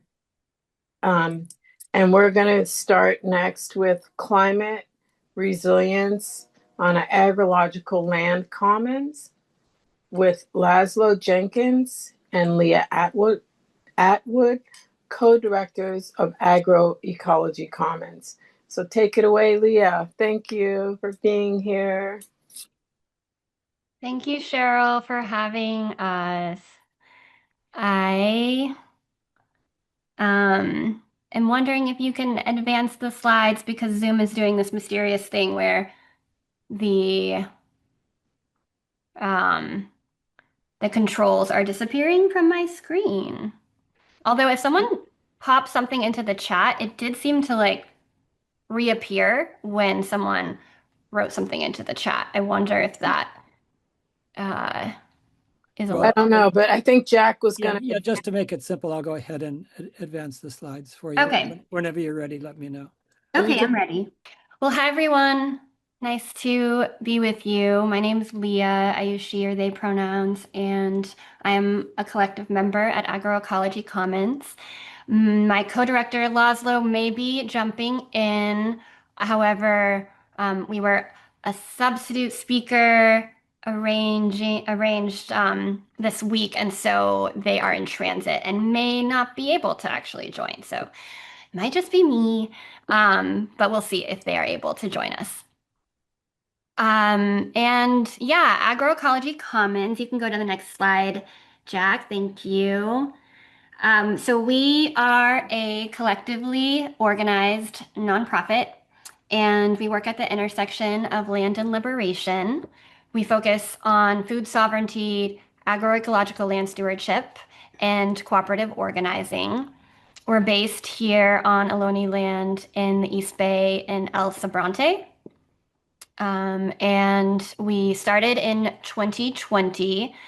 Where our work is very much focused on supporting beginning farmers and centering Black, Indigenous, and farmers of color, and also queer and trans farmers. And we are open to all farmers who are have not been able to benefit from inherited wealth and privilege and are seeking resources and land access. And primarily we work through farmer-to-farmer organizing. We run a program that is called the Bay Area Farmer-to-Farmer Training Program. And then we also do a lot of what we call farmer mobilization work that is about redistributing resources, whether it is funding opportunities, mentorship, paid apprenticeship programs, and access to land. And the foundation of our work has come through a lot of the land-based social movement organizing from Latin America. Folks may have heard of Campesino, and it is very much rooted in agroecology, which I believe Cheryl explained very beautifully earlier on. It's both it's a science, it's a practice, and it's a movement. And the folks in a lot of small farmers and peasants in Latin America have been organizing for many years to not only be able to farm in a way that doesn't destroy the earth, but also in a way where communities have sovereignty and agency. It is like the word food security and is often in food insecurity is often used as like a issue in the world, and it is somewhat of a misnomer in that there is plenty of food grown throughout the world, and it is just not distributed, and it is a more of an issue of power and control, which is what is the foundation of food sovereignty. If there was food sovereignty, if communities had access to land and did not have their land and their resources stolen from them, that there would be a lot more capacity for food to be secure. So the sovereignty is a precursor to the security. Thanks. Next slide. So this is just a little glimpse of some of the faces behind the work. On the left is our core collective, me, Geneva, Laszlo, and Brooke. We are organized as more like a worker co-op in terms of we are all co-directors at the organization, and we are also board members, which is a great way to make sure that folks that are employed have a say in the priorities of the organization. And we each lead different aspects of the work, whether it is like our fundraising or our land-based programming or our farmer organizing and our administration. And this is on the right, there's a photo of one of our classes last year. This is a cohort of the Bay Area Farmer to Farmer training, and it's a 9-month program where folks are engaged in once a month at one of our partner farms, a day-long class. And so this program is very much dependent and shaped by our network of farm partners. So we work throughout the Bay Area watershed, and so that actually spans like up to Sebastopol and down to Fresno. And so we have 14 farmer partners that are involved in our educational programming. And they also offer apprenticeships for folks for the class participants after they finish the 9-month course. And then we also do monthly online classes. And the topics range from like soil fertility to crop planning to global solidarity and the work of, I saw that in the beginning, y'all watched a film from Cuba. What was it called? I missed the title. I'm not sure of the title, but it was about agroecology anyway. It was about agroecology, yeah. And Lady and Chaveli Casimiro were featured, and they are from an incredible farm, Finca del Medio, in Cuba, and they are one of the educators in our program that talk about anti-imperialism and the impact of the U.S. in Cuba, and like the incredible resilience strategies that they are practicing, not having access to oil during the special period, and how their farm, but so many farms in Cuba, have been able to be very self-sufficient and innovative in feeding their communities. And so much so that I actually was just in conversation with Lady and Chaveli last week, checking to see how they're doing given what's happening between the U.S. and Cuba right now. And they are doing really well. Like they have enough they produce like 99% of their food needs. And there are a lot of folks in Cuba that are struggling, and we are organizing a medical supply and fundraiser for some of the farms in more close to Havana that are struggling to be sent out in May too. So, but I was excited to see them on the film. Can you advance the next slide? Thanks, Jack. So this is, we wanted, for the purpose of this talk, to share a little more explicitly about what we are doing at our incubator farm, which is up in El Sobrante. It's a 3-acre plot of land, and we also farm in the same area as 2 other farms where we share a lot of common spaces with another organization called Planting Justice, and then another organization who you all got to meet at the beginning with the land acknowledgement of Sogorea Land Trust. And so we are all connected in continuous parcels of land here in El Sobrante. And I wanted to share a little bit more specifically about the different climate resilience practices that we've been working on this past year. And this is Mauricio Rivera, and we were able to work with Mao this past year, who is an agricultural engineer, and develop a climate resilience plan that is really focused on water and water conservation and soil fertility, and especially low-cost ways to improve climate resilience. And so we can move to the next slide. Oop. Let's get rid of that. So we just wanted to share a quote from Robin Wall Kimmer.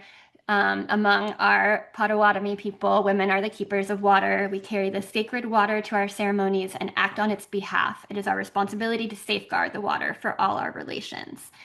And so, yeah, we just hold that in our hearts around our relationship with water and the land and our work in holistic practices. Next slide, please. So the goals of this climate resilience project were to develop a plan for our incubator farm, and just a little more context on the incubator farm itself. So it is 3 acres, as I mentioned. It is on a hillside, which is, as you can imagine, creates a lot of challenges for farming.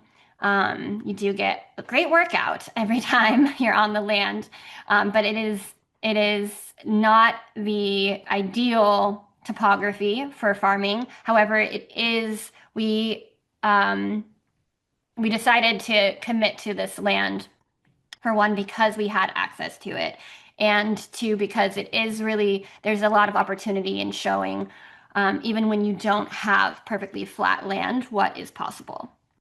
And then another 2 aspects of this project were offering and organizing farmer-to-farmer skill shares that were focused on soil and water management, and developing some construction designs that could be shared with our network around low-cost climate resilient practices. Next slide, please. This is just a little bit of context on the climate threats. Drought, fire, loss of habitat, extreme heat, and soil degradation are all connected to climate threats. We actually did have a fire in 2022 that burned 3 acres, and it was combined on all of the 3 farms I mentioned. And fortunately, no houses were burned, and even more fortunately, no one was hurt. But it was a really severe reality check around how to have more climate resilient practices, and also more fire safety protocol. You can see, so that picture from in the top right is us fighting the fire and some fire people that came. Next slide. Yeah, and here are some very numeric maps around just showing the intensification of climate impact, specifically heat.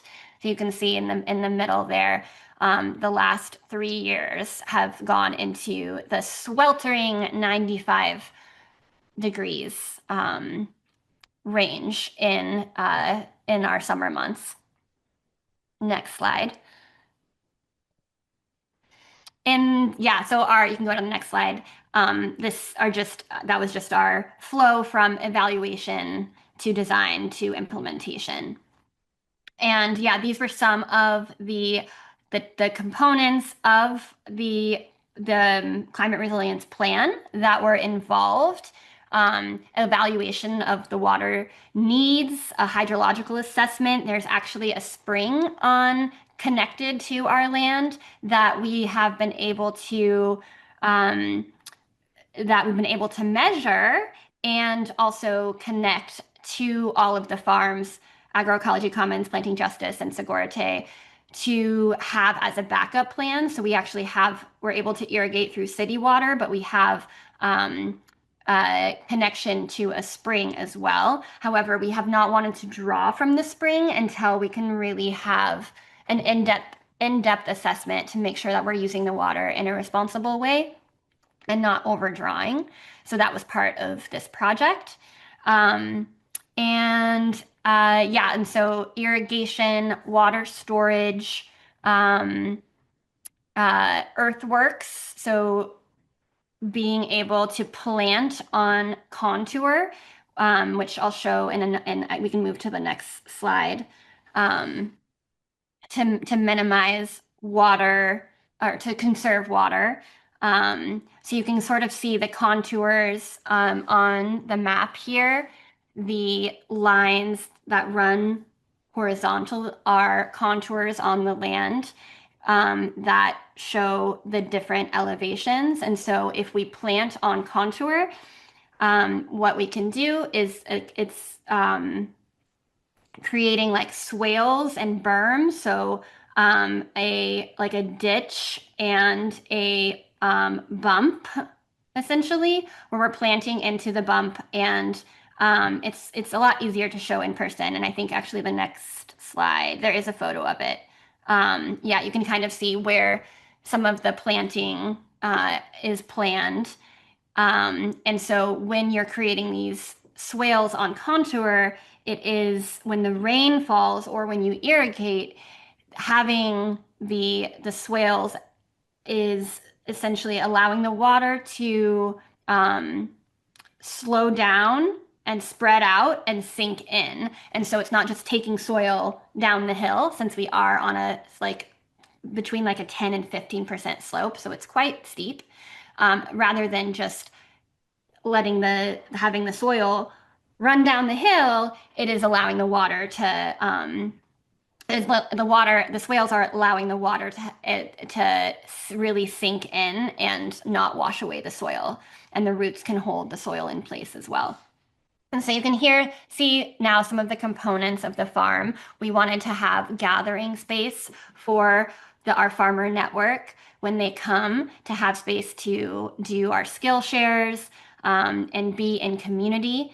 We wanted to have space for annuals for doing vegetable crops. We wanted to have orchard, and we wanted to have a silvopasture area, which is combining trees with livestock. So we have a goat collective nearby that has goats and sheep, and we are in conversation right now of how to have the goats and sheep graze through the orchard. And what that does is it removes the need for mowing, which we have to do. We have to keep the grasses down in order to comply with fire regulations. And it's reducing the fuel load that could burn by keeping grasses short and by keeping tree branches high. Then if we were to have another fire, which hopefully we won't, it will slow the spread of the fire. And then also you can can anyone else think of like what animals also could provide aside from helping prevent fire, fuel? Any other thoughts? You can drop them into this. Oh, I think I heard something. Any other thoughts about what animals might contribute that could support the land? Oh, and I see someone, Jeannie says, what are the pale? If someone actually could read that question or a comment in the chat, because the technical difficulties on my end, I believe, are not allowing me to see the chat. But I did see it pop up. Will the animals provide fertilizer as well? Yes, exactly. So the animals, especially goats and sheep, they provide little droppings. Their manure is like perfectly packaged in little droppings. They don't have like super high nitrogen in their manure. And so their manure provides really great fertility. We can't do it in the annual area for food safety reasons, but in the pasture area, it's perfect fertilizer. And then also when they're walking, their feet are like their hooves are like little tractors. They are massaging it into the soil, as long as you don't have too many at a time. So it's really like the detail, the amount of animals is really important. I think the question in the chat was, what are the pale green lines that go out into the topography? The green lines the green areas are just mapping where we will be planting. And then the white lines in either the green or the gray area it just shows the elevation. So when there is more space between it, it's flatter. When they're closer together, it's steeper. Is that helpful? What about these lines here? Those lines are pathways. The yellow or the light green, yeah, pathways. And we can go to the next slide. I think there's a photo coming up of the actual, you can actually see it soon. Nope. This is Mao with his standing very proudly in front of the water tanks installed. So that these are water tanks that we're able to fill up rainwater. And because we share with Sogorea and Planting Justice, we've worked out a cooperative agreement so that we're not all using water at the same time. So Agroecology Commons portion of that is we fill up these tanks at night so that we don't reduce pressure from the farms during the day so that we're able to irrigate at different times. Next slide, please. This is a photo of building what is called wattles. And so you can see it is essentially we use recycled coffee bags, which are provided if you go to any coffee cafe or coffee distribution place where they're roasting coffee, you can get free coffee bags. And because they just have them and they end up just composting them or throwing them away.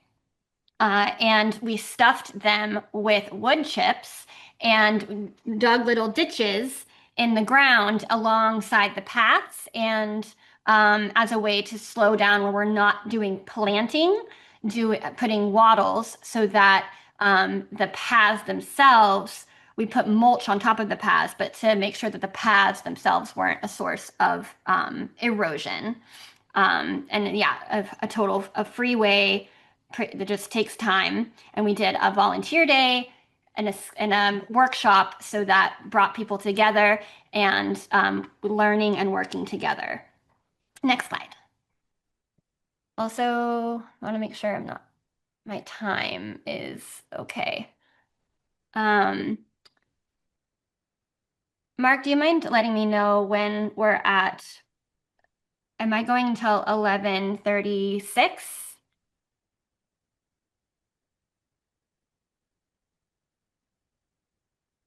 You're our last speaker, and we're scheduled for noon, but we can end early, so you have as much time as you want. Okay.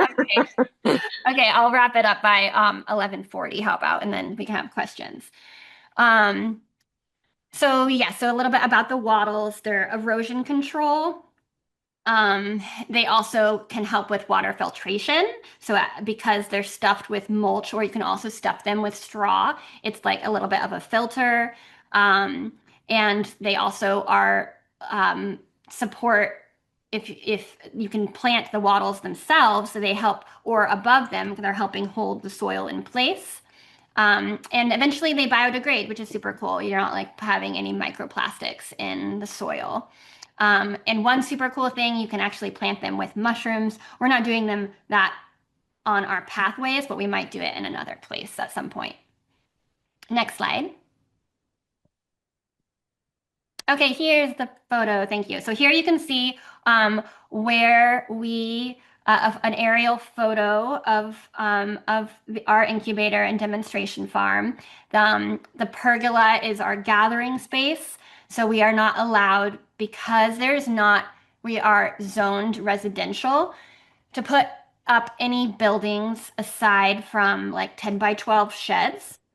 We need permits, and we need to have a house because it's residential. And there's no desire from the farms to build a house, which we would need in order to put up any other structures. So there probably would be a desire if we could afford it, but cost-wise, right now, yeah, the farming is the priority, and so we are working around city ordinances and the building permitting in creating spaces that don't trigger the need for permits. So rather than, like, at one point there was a desire to put in a yurt classroom, but for permitting that was going to be too complicated. So instead we put a pergola, and you can see at the top, just, it might be a little hard to make out, but there is a trellis structure. So we've planted grape and kiwi, and in a couple years, hopefully we'll grow over to provide shade. In the meantime, we'll just use those shade cloths. But a welcoming space and a comfortable space to gather for classes and for the farmers to be in community with one another. And this is, like, you can also see better the terracing on contour, or the swales on contour, how they are not in straight lines, but rather curved to match the contour of the land. Thank you, Mark, for, yeah. And so there's 40 rows here. The bottoms were just planted with cover crop and were being turned in. So you don't see that those weren't planted yet when this photo was taken. The tops were. You can also see our little apiary, which is the light colored area more towards the trees there. Yeah, exactly, right there.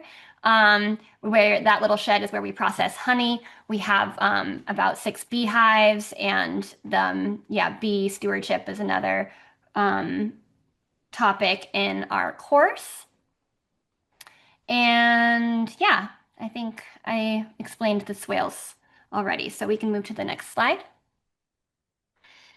So yeah, this is a design that we worked on with Mauricio to capture rainwater from our shed. So again, working around permitting constraints, we can have 10 by 12s, and then we can have a roof as long as there's no walls connected to that. So we also partnered, so that area B and area A is where we're capturing rainwater. It's really nice to have steel rather than shingles for to capture rainwater, so it's as clean as possible, because a lot of the shingles have tar and such. And then area C is a project we worked on with University of Berkeley engineering students. And so for other organizations that are interested in similar type of work, they're a great resource, because every semester they take on a community project.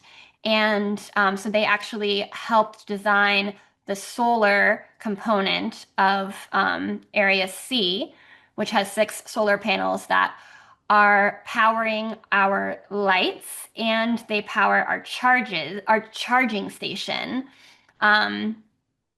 So Area A is actually a shed for our food sovereignty tool lending library, where we have about, I think, 180 different tools now that any farmer can rent out for free once they are registered in the tool system.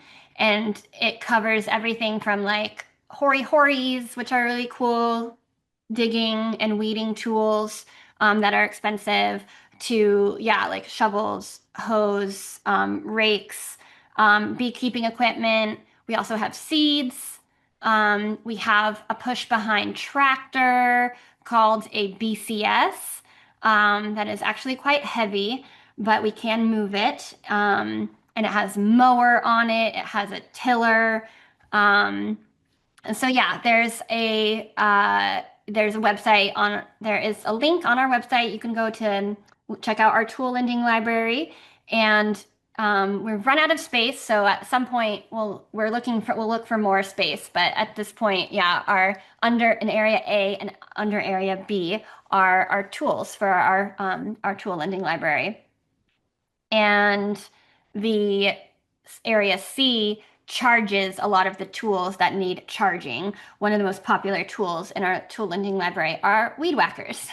And so we have, I think, 3 electric weed whackers right now that need charging every hour. They don't last super long. Okay, next slide. And also, like, all these designs are like, we are share them. So if you know of anyone that wants these designs, we're very happy to share if for any projects that they can be helpful too. This is a composting toilet design that we are working on, seeing if we can get it permitted. There has been a permitted composting toilet. Typically, they're hard to get permitted. So, but now we have at least the design for it. Next slide. Yeah, at this, like, in part of climate resilience, having a ability to be off grid as if needed. So like a generator, being able to use rainwater, yeah, are components of that. Next slide. And then, yeah, another really important component is the stewardship of our riparian area. So I mentioned that there is a spring on the land, and we have been working between all three organizations to deepen our riparian stewardship, and essentially that has involved the removal of invasive species and efforts to plant natives in the riparian area. The native species, while they've like taken over, they're also, the invasive species, while they've taken over a lot of the space, they are still providing important things like shade and holding soil in place. So there is a need for a careful, intentional engagement with the plants there, and we have been able to, of the riparian area, which is probably about 800 meters. We've been able to really transform about a quarter of it so far by removing the thistle and ivy that have taken over, and planting a variety of native crops, which I think there's another slide that shows that a little bit. Next slide. Then irrigation design. So drip irrigation through these irrigation lines is a great way to reduce water because it's just coming out in little drips. There are different funding programs. This is a letters from the Contra Costa Resource Conservation District, and the NRCS, the Natural Resource Conservation District, also provides different funding to be able to subsidize some of the cost because they are not cheap, but they do save a lot of water over time. Next slide. Yeah, and then some of their future plans, we hope to do a gray water system for our demonstration and community food sovereignty orchard. We're going to be planting about 100 trees in the silvopasture area, and to irrigate them with the rainwater and gray water from our food washing station. We also have aspirations for a greenhouse. We're also working with Contra Costa to try to have urban ag be a friendlier environment for urban ag. I think Berkeley is has some great examples of that. Supporting urban farms to be able to do certain kinds of infrastructure that we're not allowed to, like with a classroom or greenhouses and sheds, just having, and water rates, having better access for systems that could support the farms. And then maybe one day we will also build a pond that is in our fantasy 5-year plan. We'll see. But that's a little bit about what we're working on. And I hope that was informative for folks. Thank you for being here and all the work that you do too. Thank you, Leah. That was amazing. I didn't realize that Sogorea had land in El Sobrante as well, because I know they have Oakland, Berkeley, in a few locations, and then in where is that? I think Vallejo. There's that one spot. It looks like Kim came off. Maybe she can answer Well, that if you're talking about the Glen Cove Waterfront Park, no, we have no say so in that land. Oh, yeah. But I think that we also are connected to the Giltrack farm too, over there in Albany. So I just wanted to ask you, since you guys are all farming over there in the refinery corridor, what is the air quality like over there? Yeah, that's it's really, that's a great question. It really impacts Richmond. I think, we are we have the privilege of some prevailing winds that seem to, at least like from a somatic experience, I think that it is better in this like little valley area that we are in El Sobrante, rather than like the flatlands of Richmond, where I think it really settles. But it would be really wonderful to have an air quality monitor here, and just have like more, public access to like what the actual air quality implications are. Well, when Chevron had that fire in 2012, I mean, all that area was impacted, all the way down to Rodeo and Hercules. I mean, Absolutely. that horrible smoke was even blowing over to Vallejo. So I'm sorry, I'm smelling my Angelica root, because this is my prayers. I love it. I love it. I sometimes have this. I have this dried okra, and sometimes I'm like, I smell it, or I just like when I'm tired of. Yeah, I didn't. Yeah, I didn't know about your organization, but I've also always known that, because Planting Justice was the first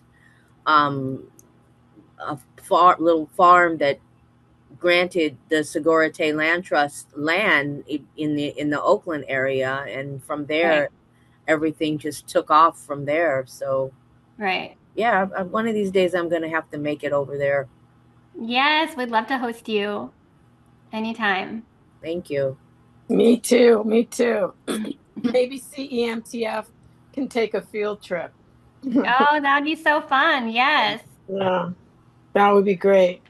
Yeah, and I was also had a similar question as Kim, because I was wondering about the pollutants coming from the refineries, since you're in close proximity. Yeah, I think like Kim said, like when there are the fires and the like explosions, like I think it gets everywhere. And yeah, we haven't done like, we've done soil testing, and the land that we steward was never built on. So we're fortunate in that we don't have like contaminants from construction. It was used for cattle ranching like decades ago, and then it was locked in litigation for almost 20 years. Two different developers tried to build 40 homes on it, and the community organized and didn't allow them to. And thanks to the community, the land was protected. But it would be great to do more, to have some monitoring of like what, I think Cooperation Richmond has been working on some monitoring of and I don't know, Urban Tilth might be too, of what the air quality and soil impacts from the refinery are. I'd be curious to know that too. And then also, you said that you use coffee bags, but you could also use cacao bags. Oh, the same bag. So I just wanted to bring that up. Oh yeah, that's interesting. Yeah, they're the same kind of bag. So I just thought I'd mention that in case you if we ever run out of coffee bag sources. Yeah, yeah. Yeah. And then I was curious if you could get a container, you know, like a train container or an RV on your property without having permits. Yeah, not legally. Oh, okay. Yeah, they have given us like the county gave us their blessing to like have a few 10 by 12s, but anything bigger than that we're not supposed to have legally. That's unfortunate, huh? It really is. Yeah. They should be able to, like, I don't know, do something for you. You should, I don't know. But yeah. As a former council member, if I were lived in El Sobrante, I would try to do what I could. But yeah.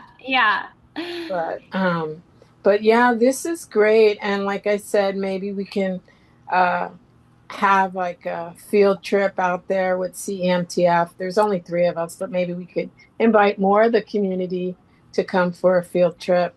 But thank you. Does anybody else have, Jack, you have a question? Go ahead, you have your hand. Okay, raised. just on that last point. So is El Sobrante is just part of the county? It's not a city, is that right? El Sobrante is a town.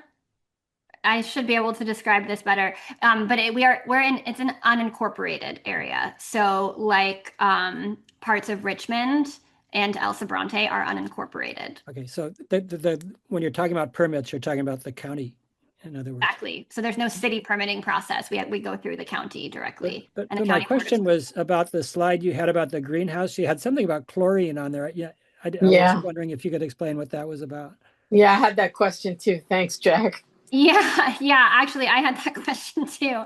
That was a slide that Mauricio did. I'm not sure what that was talking about. If that was a testing thing or I will ask about that and I can get back to you. Okay, just curious. Yeah. Yeah. No, really liked your presentation. No, thanks so much. Yeah, it was wonderful. Thank you very, very, very much. Definitely. Thank you for inviting us. And we can stay in touch and hopefully organize a field trip at some point here. And can we share, is it okay to share your slides? Yes. Okay, great. Well, thank you. Today has been another wonderful CEMTF virtual summit series, Climate and Agroecology. I want to thank the speakers again, Leah. We weren't able to have Laszlo, but maybe we'll meet her sometime or them and sometime in the future. Thank you, Lil. Thank you, Reverend Smith. And thank you. I know I'm forgetting somebody right now, but I can't think of who it is. Anyway, Kim. Thank you, Kim. And then this has been a great morning. It's a beautiful day out. And, we're in Women's History Month. So honor your women every day. And I love that Lil talked about make hope radical, not despair. Let's see. And again, I want to thank Jack and Karina. And we're going to have a climate emergency mobilization task force and the East Bay Regional Parks. We're going to have a bio blitz April 19th. Let me see if I can drop that in the chat real quick. You don't have to register, but it would be nice if you did so that we can know how many people are joining us. UC Berkeley, the Student Environmental Resource Center, as well as UNA are also sponsors of this. And it's going to be April 19th, 10 a.m. to 1 p.m. And we're going to meet at Tilden Nature Area. And whoops, that's not right. I hate it when you copy stuff when you're on the Zoom and then you try to copy something else and then it puts the last thing that you copied down. That's interesting. But anyway, you can find, we'll be sending out the flyer. Hopefully you're on our mailing list. And we're going to start the series the 7th virtual summit series in July with a repeat, but not completely the same, probably, of climate and global Indigenous leadership, because our recording got hijacked by a hacker, we believe. Probably the same hacker that did the Zoom bombing. We don't know, but it is going to be investigated by Zoom. So we hope to see you there, and we'll look for the announcements of the 7th virtual summit series coming soon. Okay, here's the Eventbrite for the BioBlitz. And that should be a fun time, because this is our 3rd BioBlitz. And the second one, I had COVID, so I wasn't able to attend, unfortunately.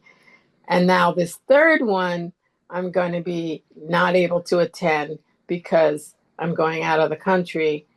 But Jack will be there representing CEMTF, and it should be really fun. It was such a wonderful experience when I did go. You take photos, you learn about all the plants, vegetation, insects, animal poop. You can identify. Now I can identify coyote poop. It was interesting in Berkeley. I saw a coyote not far from Hopkins Street, and Gilman. I was just like, oh my gosh.